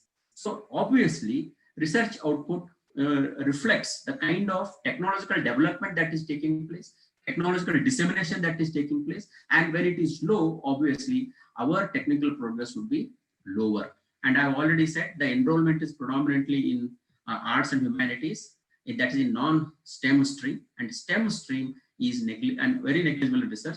The number of Indian students in foreign universities is huge. That is what I mentioned earlier. Many students every year go to America, Australia, Canada, European countries to study higher education, and that is a significant number. And of course, the NEP has changed this, but so far there are multiple regulatory bodies and accredited institutions whose procedures, whose processes are procedure driven and often conflict with the autonomy of higher education institutions. In fact, in other words, the higher education institutions in our country have not significant amount of autonomy to design our own course, to design our own pedagogy, and design our own processes. So because of that reason, maybe our educational system has not progressed as expected.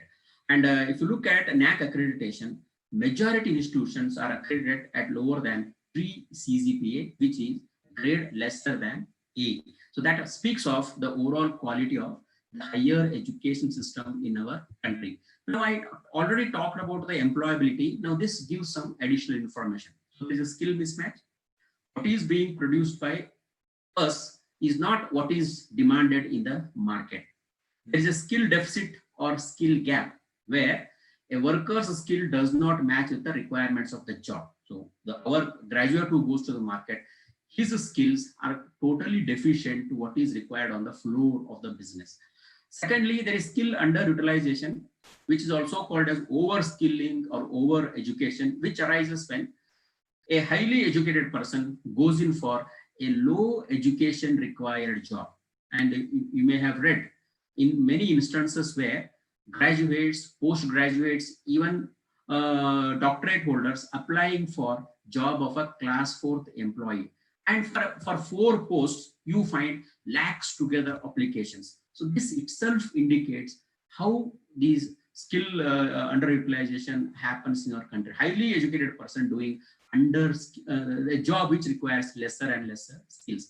And of course, there is quantitative mismatch also. That is, some skills which are more in demand, they are not produced. Whereas some skills which are not required in that scale, they are produced on a greater scale. So even at the macro level, there is a mismatch of specific skills. Some skills which are produced in more number, but not required in the market. But required in the market are more, but not produced in the education system. So you find skill mismatch of all sorts in the type, and this has resulted in a distortion in labor market. Yes, there are graduates, there are employment openings, but there are no placements, and even the placed candidates also not doing their best thing, and the businesses have to spend extra on retraining and reskilling them. This speaks of our higher education system. Now, one question which I pose to all my economics fraternity here is, if a student appearing for competitive examinations, if he has to take coaching on Indian economy, even though he studies for more than 5 years the same subject, then what we have done in 5 years of teaching in colleges. So that speaks of how the cost goes on increasing and how it is in fact affecting the total functioning of the system. Now, other aspects I can tell you in terms of, in fact, in many national level eligibility tests, the success rate is lower, and every report says so. Maybe sometimes one may argue that it is because of the cutoff which is given by the testing agencies, but still, even if the cutoff is raised, you find that not much passing percentage is visible. And NASSCOM has given that even the engineering graduates are not job ready. Majority of the engineering graduates, 75% of technical graduates are not job ready. The same result is shown by ASSOCHAM with respect to BTech, MBA and MCA graduates. And even an agency called Aspiring Minds, it surveys every year the skill ecosystem in the country, and it reveals that hardly 3.84% of engineers are employable in software related jobs, and barely 3% engineers possess modern age skills such as artificial intelligence, machine learning, data analytics, mobile technology. Just imagine, these are the technologies of the day, but not even 3% can be, can proudly say that they know these things. And employability in these areas is hardly 1.5. And worse is, our engineers cannot write error-free codes, and that is very, very bad situation of our higher education. So the quality question is not only with respect to the general courses, but also with respect to the technical courses. Now, if I am to just summarize what I have said so far, there is low enrollment and majority enrollment is non-STEM stream. And there's low quality of teaching and learning. Now this, I'm not contemplating on the quality of teachers, but it is mainly because of other supplementary supporting factors, like there is chronic shortage of faculty. The teaching is not very motivating in the classroom. There is, in fact, a separation of research and teaching. And at the all India level, a large proportion of the teaching posts are vacant. And when the teaching posts are vacant, we make some ad hoc or stopgap arrangements, and the quality of that may not be very, very appreciable, or they may not have motivation to improve their performance. So we need to convert them into permanent teachers and motivate them to perform better. That will definitely increase the quality of teaching as well as learning. There are constraints on research and innovation. I said already that our research output is very low, and our patent application rate is one of the lowest in the world. So that itself speaks of how bad we are in research and innovation. And if we are bad in research and innovation, we will not progress faster. Then governance and leadership is also not, inspirational. It puts a lot of bureaucratic hurdles in the progress of the system rather than providing opportunities for its growth. And resource crunch, we know it is a ubiquitous phenomenon throughout the country for all kinds of institutions. And we have failed to create suitable teaching learning infrastructure and promote research. For instance, in the lockdown period, we are not able to reach all the students. Maybe there was a problem from students' side, but how many of us were given training? How many of us were given gadgets? How many of us were assured bandwidth? So this is because of resource crunch and lack of planning on part of the education institutions and low employability and skill base. So these are the points which we are staring at in the times of COVID. Now, to add to this, let me tell you that the technology has deepened this crisis. I've already mentioned this: the artificial intelligence, Internet of Things, blockchain, robotics, big data analytics, artificial reality, virtual reality. They have come into the situation in a large way, and this is what is called as the components of the fourth industrial revolution.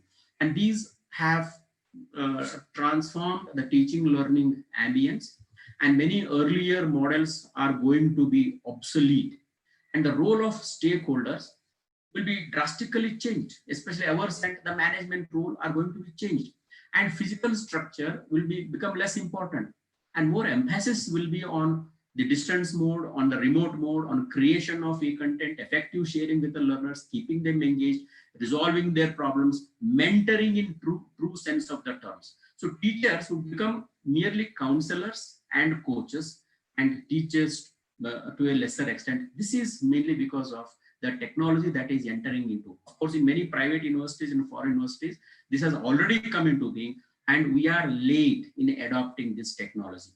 In fact, everyone is now adopting blended teaching, where we are adopting both the online mode and the face-to-face mode of teaching. In fact, as I already mentioned this, education sector is a late entrant as far as the adoption of technology is concerned. Now, time has come where we are compelled to adopt that. Now, online teaching, of course, it has a lot of components. Now, why I'm telling this, because I have a reason. I will just tell you in the next slide. Online teaching is not mere using video conferencing and sharing of PPTs or sending reading materials. No, it is something more than that. It involves preparation of e-content, involves the use of multiple modes of delivery and sharing of resources, both content as well as the reading material. Then training of teachers and students and staff is required, because there is for technical support. Students should be able to access the things, and teachers will be able to generate content and share it with the students. So generation, sharing, and responding to queries is what the teachers need to do. And for that purpose, training is required for teachers and for students also. How to access the lectures, how to download the material, how to post questions and answers. So this is very, very essential, and this training needs to be given to students. And creation and maintenance of infrastructure, which is very, very important, as gadgets, the bandwidth, electricity backup, then suitable cloud storage, and the institution's own customized platforms for all these things have to be developed. This infrastructure, which is mostly digital, is very, very vital nowadays. And more significantly, it also involves data security, confidentiality, and copyright issues, because we transfer a lot of data. How secure it is? In fact, we were told that Zoom itself is not a secure mode of interaction. So there is what is called a Zoom bombing, wherein a lot of unwanted things come in between while the Zoom meeting is going on. Now, what about the security of transaction between students and the teachers during this particular interaction? Then confidentiality of the data, because whatever I share, it is for my students, it is for my other stakeholders. So how confidentially am I just communicating with them? That is important. And more importantly, copyright issues, because many of the content, especially we social scientists, take from the internet. Are we authorized to use that? Are we authorized to share that? Now, these copyright issues should be taken care of by the institution. Okay, so there has to be a blended teaching learning. There has to be it has to be a combination of online. That's what we are doing now. Offline, that is, we send the material and then interact with them through mails or WhatsApp groups or email groups, etc. Then face-to-face modes, maybe the physical things which we were doing earlier. Now, this is a suggestion for the management, because the COVID has given rise to this. Of course, the teachers also can take this, because they will become principals, they will become IQC coordinators, etc. So they can think about this, contemplate about this. Now, we need to prepare the institution for transitioning to the e-learning phenomena. Now, for this purpose, what you have to do is firstly conduct a rapid technology assessment. What is the technical capability of your institution, of your teachers, of your personnel? And try to identify weaknesses in infrastructure, weaknesses in the understanding of the technology, and try to plug it. So conduct a rapid technology assessment and work out what is the technical deficiency, that's called a technical debt. And also try to find out the weaknesses, maybe in terms of power and broadband, also said in terms of training also. So try to look at what are your strengths, what are your weaknesses, and then try to plug it by calling suitable financial management procurement team, because you have to procure the technology. You have noticed not only merely buying computers, but you have to buy licensing, you have to buy hardware, you have to buy software, you have to buy security package, and give training to students as well as academic staff. Make it available to academic staff as well as students. So how are you going to handle this? So this you have to do. And for this purpose, yes, because of the pandemic, enrollment has come down in many colleges, in many institutions. Now, what I suggest is, you can find out a suitable private sector and other partners who can do this. In fact, CSR, corporate social responsibility, is there for such kind of things. So you can definitely exploit this opportunity and get the suitable wherewithal that's required for your things. Now, for that is for overall preparation. Now, what for delivery? Now, for this delivery, I have few points here. So one is training of instructors, which I have already mentioned. You have to train them comprehensively as far as what are the overall goals of the organization, what are the goals of online teaching, and how to manage, monitor students in the online mode, etc. That training has to be given. Then seek and adapt existing online or remote learning platforms. For example, already the net has, the internet has a number of facilities available. Some are available free, some are available at a minimum cost, some are available at a higher cost. Then see what are the things already available. Try to customize them for your requirement and try to provide that to the teachers as well as the students. The third and most important thing is you have to survey the students on their capacity to engage in remote learning. Now, this is a very, very serious problem because when we engaged online classes, hardly 20 to 25% of the students engaged, attended our classes. Now, this was because of various things. Maybe there was no equipment, the electricity was not continuous, bandwidth was not adequate, family environment was not proper. And moreover, the students are not used to this kind of teaching learning phenomena. Now, we'll have to train the students to adjust to all the situation because they have to learn, they have to progress, they have to move to higher grade. So we have to train them, and especially at this level where they are gaining a lot of productive skills, a lot of life skills, so to say, we need to train them to immediately. So we have to coach and support students on how to learn remotely, provide hardware to students and instructors where feasible. Yes, in Indian conditions, there are many people who may not afford gadgets. What I suggest is the institution can think of providing the hardware. In fact, in Karnataka, last month, a movement emerged wherein the used smartphones were being collected and distributed to the people, the students who are in need of them, poor students who are in need of them. With Aadhaar card and with many other certificates, it is easy to identify who the students, poor students are, and we can definitely give them. And all the panchayats are now connected with broadband under the Digital India program. Now the panchayats can be allowed to establish public Wi-Fi hotspots so that students can access the lessons there. Not only that, the local philanthropists can be requested for provision of hardware, for sponsoring of public Wi-Fi hotspots, etc. That can be made available through all these measures. We have the facilities or we have the opportunities, we only need to exploit them properly. Then even assessment and evaluation also needs to be decided how you are going to conduct examinations, what kind of examination patterns you are going to have, what kind of promotional policies you are going to have, etc. You need to decide and determine the graduate requirement for this academic year, because we are not conducting examinations for lower semesters, we are only conducting on the final semesters. Now, how they would be treated and what kind of adjustment mechanisms we need to make, the institution has to decide, whether it is university, whether it's a college, it has to decide about that. Or the board of studies can recommend to the university to take a particular course of action. And there are, I said, many at-risk students and institutions, and the government should think of providing financial and infrastructural support to such students and such institutions.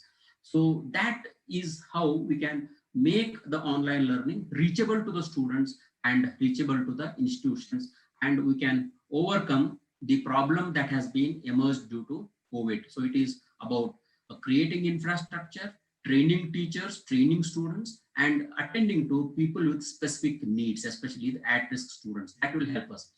Now, for teachers, I'm just focusing on teachers. What would be the emerging teaching learning paradigm? Now, because of COVID, many businesses have stopped. There has been laying off of work. In fact, CMIE has reported that during last 3 months, April to July, more than 5 million jobs have been laid off. Now, why they are laid off? Maybe because there is no work or the skills are not adequate. Now we need to train them. We need to give them proper skills so that they can start some new job or join some new business, etc. So therefore, the new education will revolve around short duration, skill oriented course. That is what the National Education Policy has also emphasized. Part-time, there will be many part-time learners now, as I said, because they are out of the job, they'll be doing some part-time job and they'll be seeking some additional certificate course. So you need to think of reskilling and upskilling them. And we need to customize ourselves to students and individual learning needs based on their experience. Now, they may not come for very long period courses, say 2 years, 3 years, 4 years, etc. They will maybe come for hardly 3 months, 6 months, etc. So based on what they require, based on what they need, we need to customize ourselves.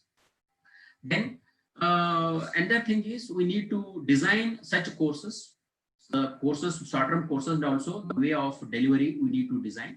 Secondly, we need to expand, especially in terms of retaining the students within our own college and within the country itself. So that's what I have already mentioned earlier also. Then you need to have greater flexibility in terms of joint programs. Maybe you have to link up with some other institutions, maybe if there's a local institution like IIT, IIM, or a NIT, etc. You need to link up with them and try to provide higher order skills to the people.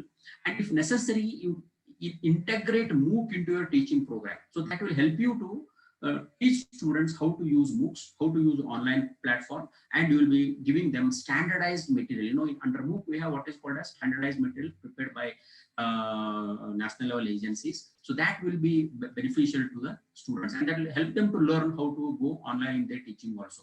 Then we need to orient more towards quality, focusing on skills and outcomes rather than on grades.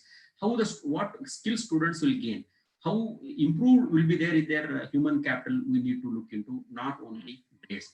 And we need to standardize, we need to move towards international compatibility. We need to emphasize lifelong learning, not merely that he's graduate and is over. No, he has, as I said, there is reskilling, upskilling, continuous required, how we need to do that. And best thing is going for collaborations and partnerships, because unless we collaborate and partner with other things, we will always feel the shortage of resources and expertise. But with collaborations and partnerships, you can overcome that scarcity, and you can make your course or take your course to a higher and higher level. So for teachers, again, I would request to adapt to the technology, because if you don't run the technology, will be redundant. Introduce skill-oriented and short duration courses, develop e-content, deliver it effectively, and prepare mechanisms to assess the performance of students. Adopt multiple form of contact points. Yes, we have been contacting students, but we have not been successful in doing that very effectively. But we can have different formats. Under blended learning program, you have different platforms. You have Google Classroom, you have Google Meet, you have video conference, you have email and WhatsApp groups, etc. So try to be in contact with the students. And in this kind of crisis, time of crisis, emotional contact is very, very important. So keep circulating reading materials. At least those students who are motivated, they will read and they will improve their learning outcomes. Then also try to conduct curricular and extracurricular activities online, so that you will keep the students motivated. And for part-time teachers, there are many part-time teachers who are in fact definitely not in a good position.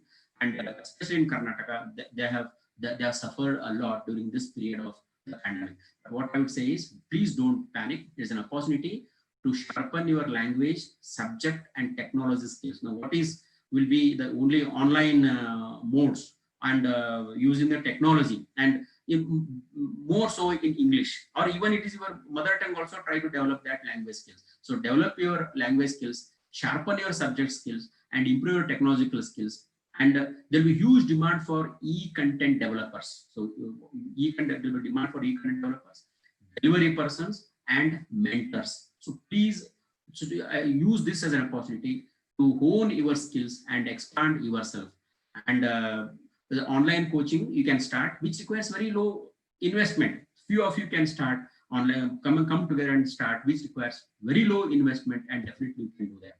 And teachers, I would also request you to engage with the community, work with NGOs, and there are many programs of the government like Unnat Bharat Abhiyan, Atmanirbhar Bharat Abhiyan, wherein you can go with the community and try to prove yourself that you are part of the social transformation that is happening. But however, the major problem is the financing of the higher education. State support has come down like substantially in the last 10 years. And in the COVID, it is likely to come down again. And many colleges might not have paid salaries to the teachers and might not have invested in maintenance of the infrastructure that is there, that is happening. And this is a situation where we can search for other sources, like using the resources more optimally. We can start evening courses. The college building is not used for half of the day. How we can use it? What kind of courses we can start? So we can definitely think of funded research projects wherein the resource position will increase. You can take up consultancy assignments. Maybe again, COVID is a very important opportunity for taking up consultancy assignments. Then contact alumni so that they can contribute, and seek for donations and endowments, and also think of cost recovery. In the sense, of course, cost recovery is in terms of increase in fees, but that may not be feasible now. But that is a long run possibility. Then you can think of increasing the fees for the students. However, these are the alternative sources which you can find. But as I mentioned earlier, collaborations is one of the most important strategy which you can adopt, where we can share faculty, equipment, students, other learning resources, and which can improve our research, innovation, as well as employability. So the institutions can think of this. Institutions also can think of collaboration, not only teachers, but institutions can also think of collaboration, where there are multiplicity of institutions, say under a management, the resources can be very, very effectively shared, at least in the present situation. And PPP model is emerging everywhere in infrastructure, etc. And it is now being extended to higher education also. You can involve some private partners in your investment activities. Now, for students, please don't panic. Revise what you have studied since high school days. That's a point. And focus on language and communication skills. So technology is changing. So is also job market. Please go with it. Don't forget that technology is changing. Don't forget that you need to improve your skills. Please do that. So enroll for short-term skills, skill-based online courses, many of them which are available for free, especially from Western universities. You have many free courses, and even they give certificates also. And moreover, if you're working also, you can study them on the go. You need not spend only time for study. You can work part-time and you can take up these courses. So, and more important is be in touch with the teachers, peers, friends, parents, and make your plans and seek feedback. So make your plans, share them, and seek your feedback. And there are many entrance and eligibility tests. This is the time where you can prepare for that. Maybe you will have to face some problems, but problems are to be faced, and problems are to be overcome. And this is where you can use this time for preparing for entrance and tests. And even if you work, spare some time for studies. That could be the strategy which you can adopt. And Warren Buffett says, investing when market is low is always a profitable strategy. Thinking that the college is closed, you should not think of going for a low paid work. Say, for example, if you are a graduate, going for a part-time job may give you around 5,000 to 10,000 rupees. But if you join for a course and do some post-graduation, you may get some higher return. So that is why take this as investment and do it in a more satisfactory way.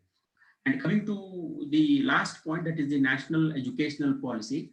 It has a number of things wherein it speaks of restructuring of institutions.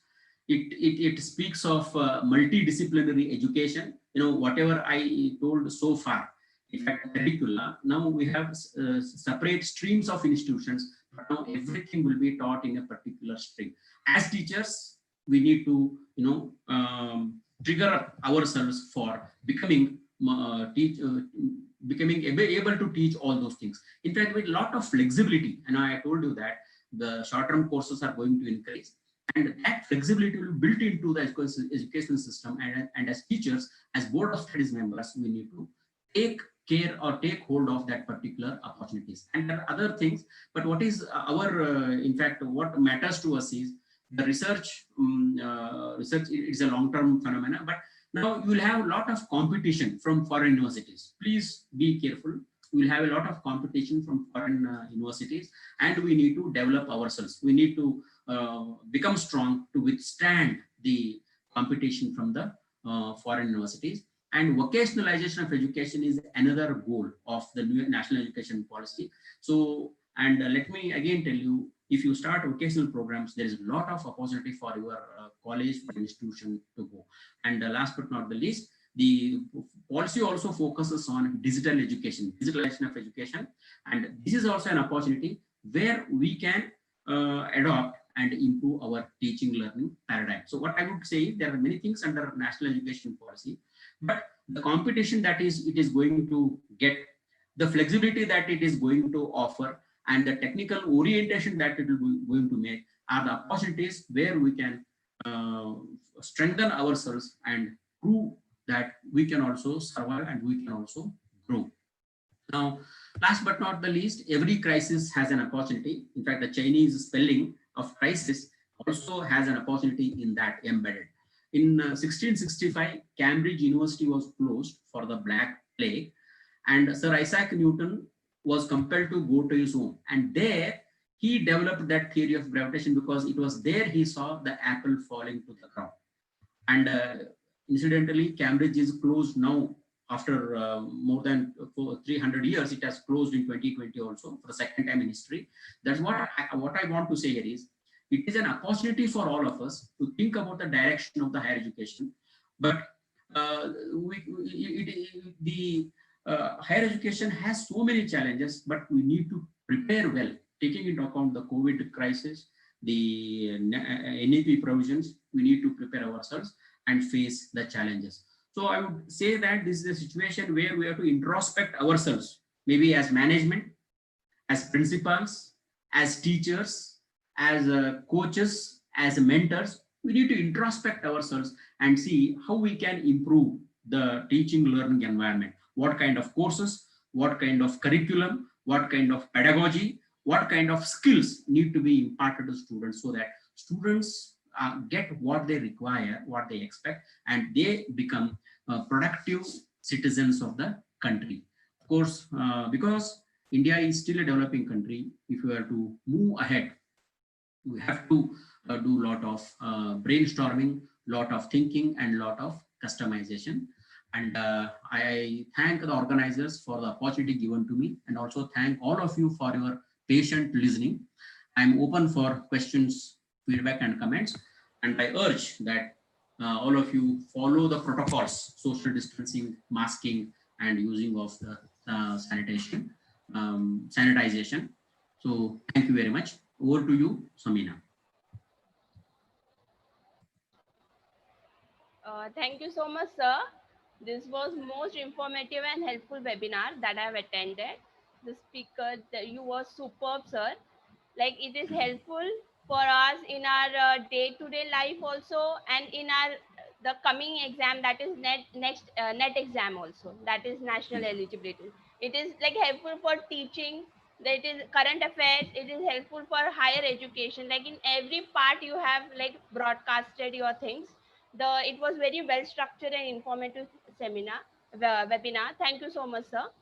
I would like to know the participants, if you have any question related to the last session and this session, you can post it so that I can forward your question to the sir. So if you have any question, please let us know.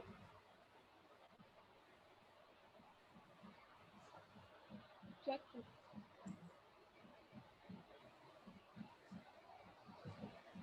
So I don't think there are any questions.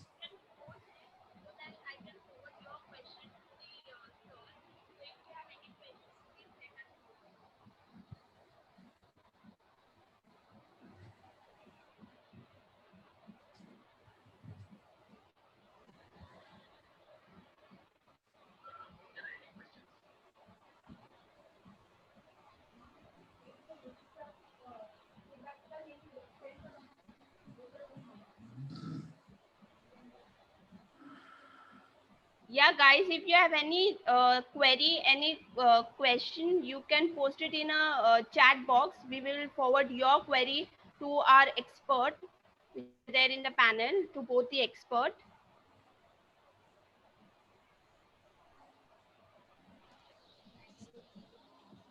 Okay, so we have question here from Raja Lakshmi Rao. Sir, do you think that skill-oriented course also should be the part of curriculum? Yeah, in fact, that is what the national education policy now makes it compulsory. Now, so far, we used to think that skill courses are different and general the usual courses are different. But because of the employability issue, the national education policy insists that skills be made part of the curriculum. And in every course, the skill component needs to be emphasized. Now, it has to be part of the curriculum. It has to be integrated into the curriculum so that students would be benefited at the end of the course. Yeah. Thank you so much, sir. I suppose Rajya Lakshmi Rao must have like cleared her doubt.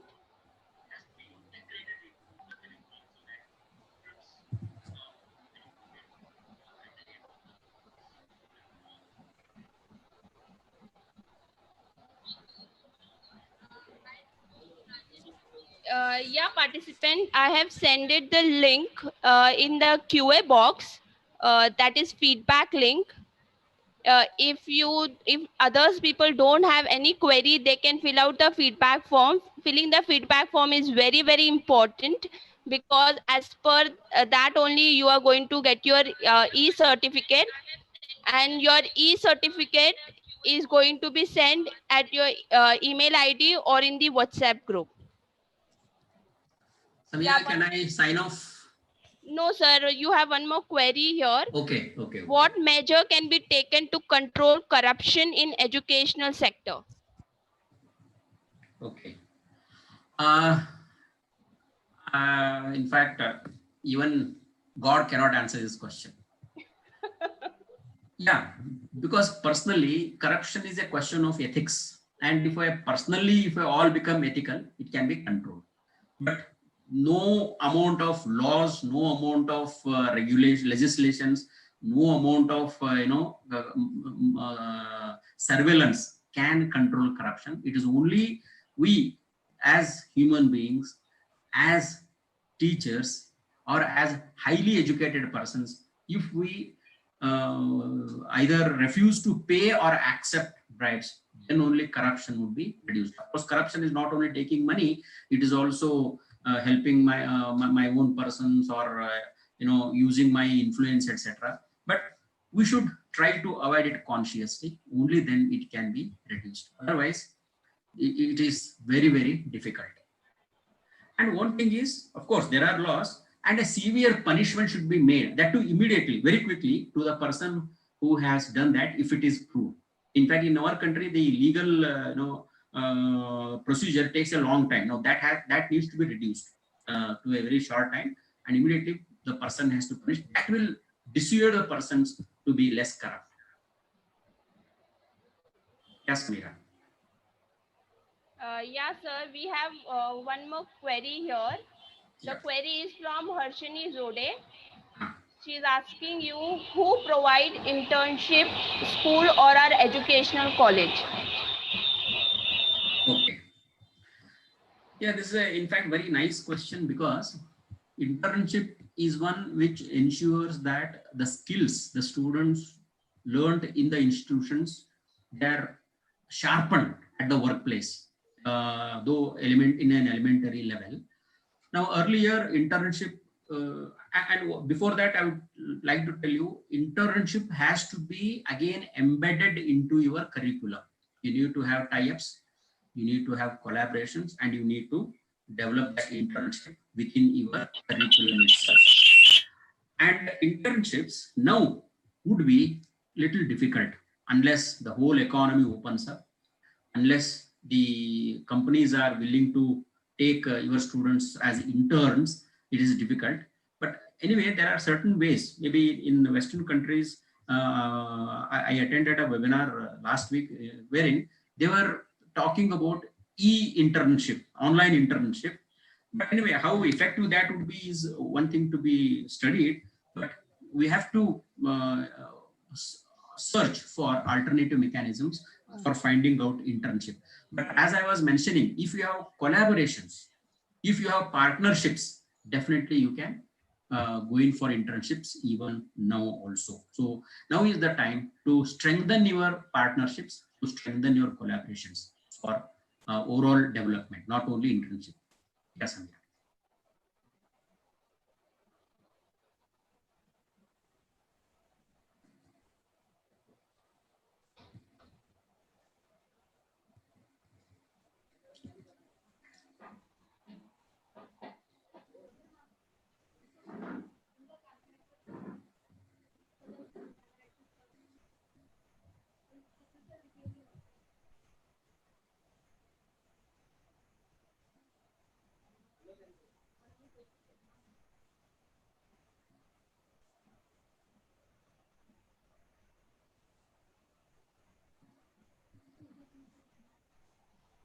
Yeah, sir. We don't have any question here. Okay.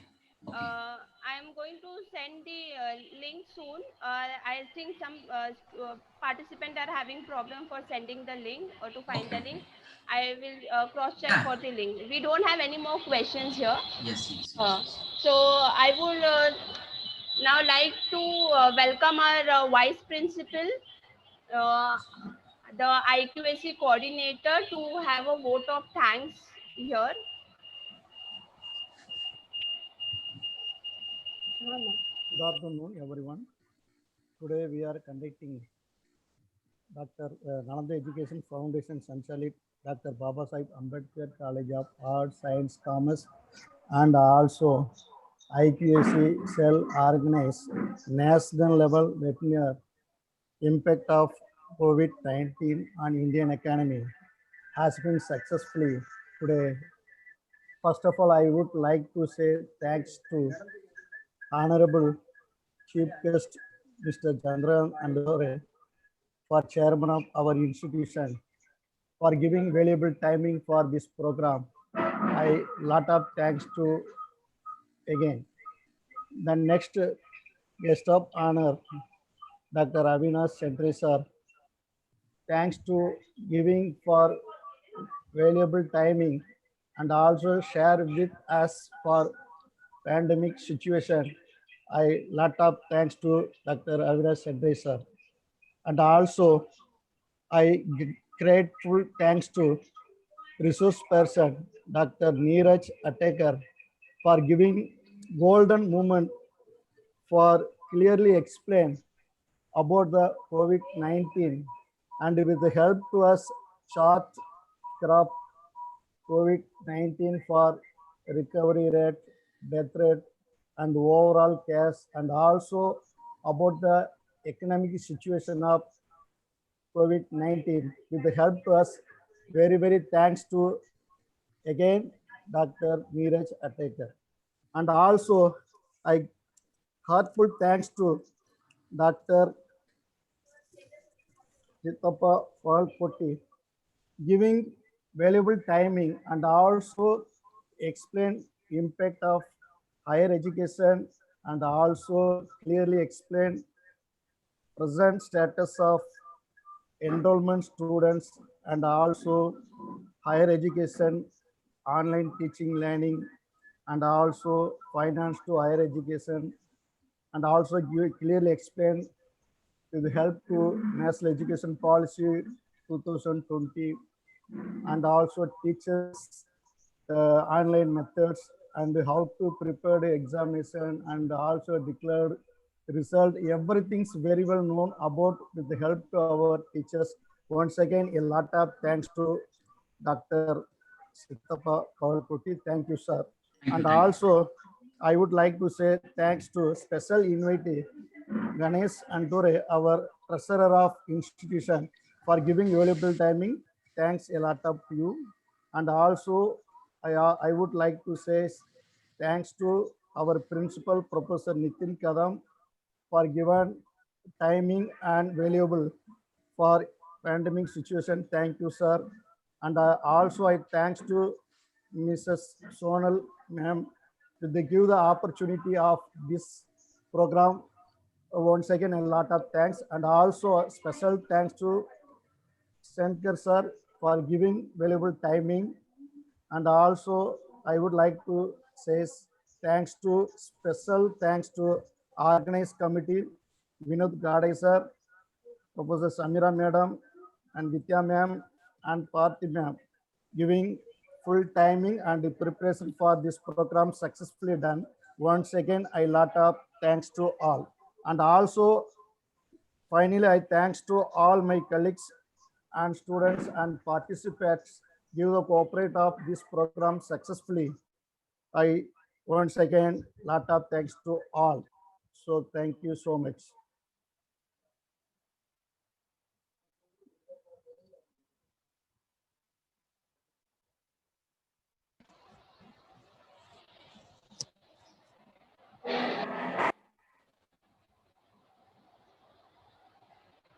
Yeah, hello everyone.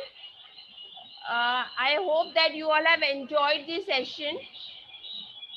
If you have any problem while filling up the feedback form, I would request you all to please go to the WhatsApp group where we have share the link. There you can fill up the form. As if you will fill up the form, then only we are going to get your valuable feedback and we are going to proceed with the e-certificate. The e-certificate is going to be sent to the email ID, respective email ID, or to the WhatsApp group. Okay, so within 10 days, we are going to send you the e-certificate. Thank you so much, everyone. Thank you, Dr. Siddhappa Balgotte, sir. Thank you, Neeraj Hatekar, sir. Thank you, our guest of honor, Shendra, sir, because of whom the session would have not been so much proceeded, so much successful, because he has been with us on before the operational stage of our webinar. So thank you so much. I would like to thank our management representative Sonal madam. Because of her initiative only this has made possible, because of her task, whatever she has decided, because of that only we have made this session successful. Thank you so much, everyone. Thank you so much for joining. If you have any problem related to feedback, you can post me personally or in the WhatsApp group. My name is Samira Ibrahim. You can post me in WhatsApp group, or personally I'm going to resolve your query. Thank you so much.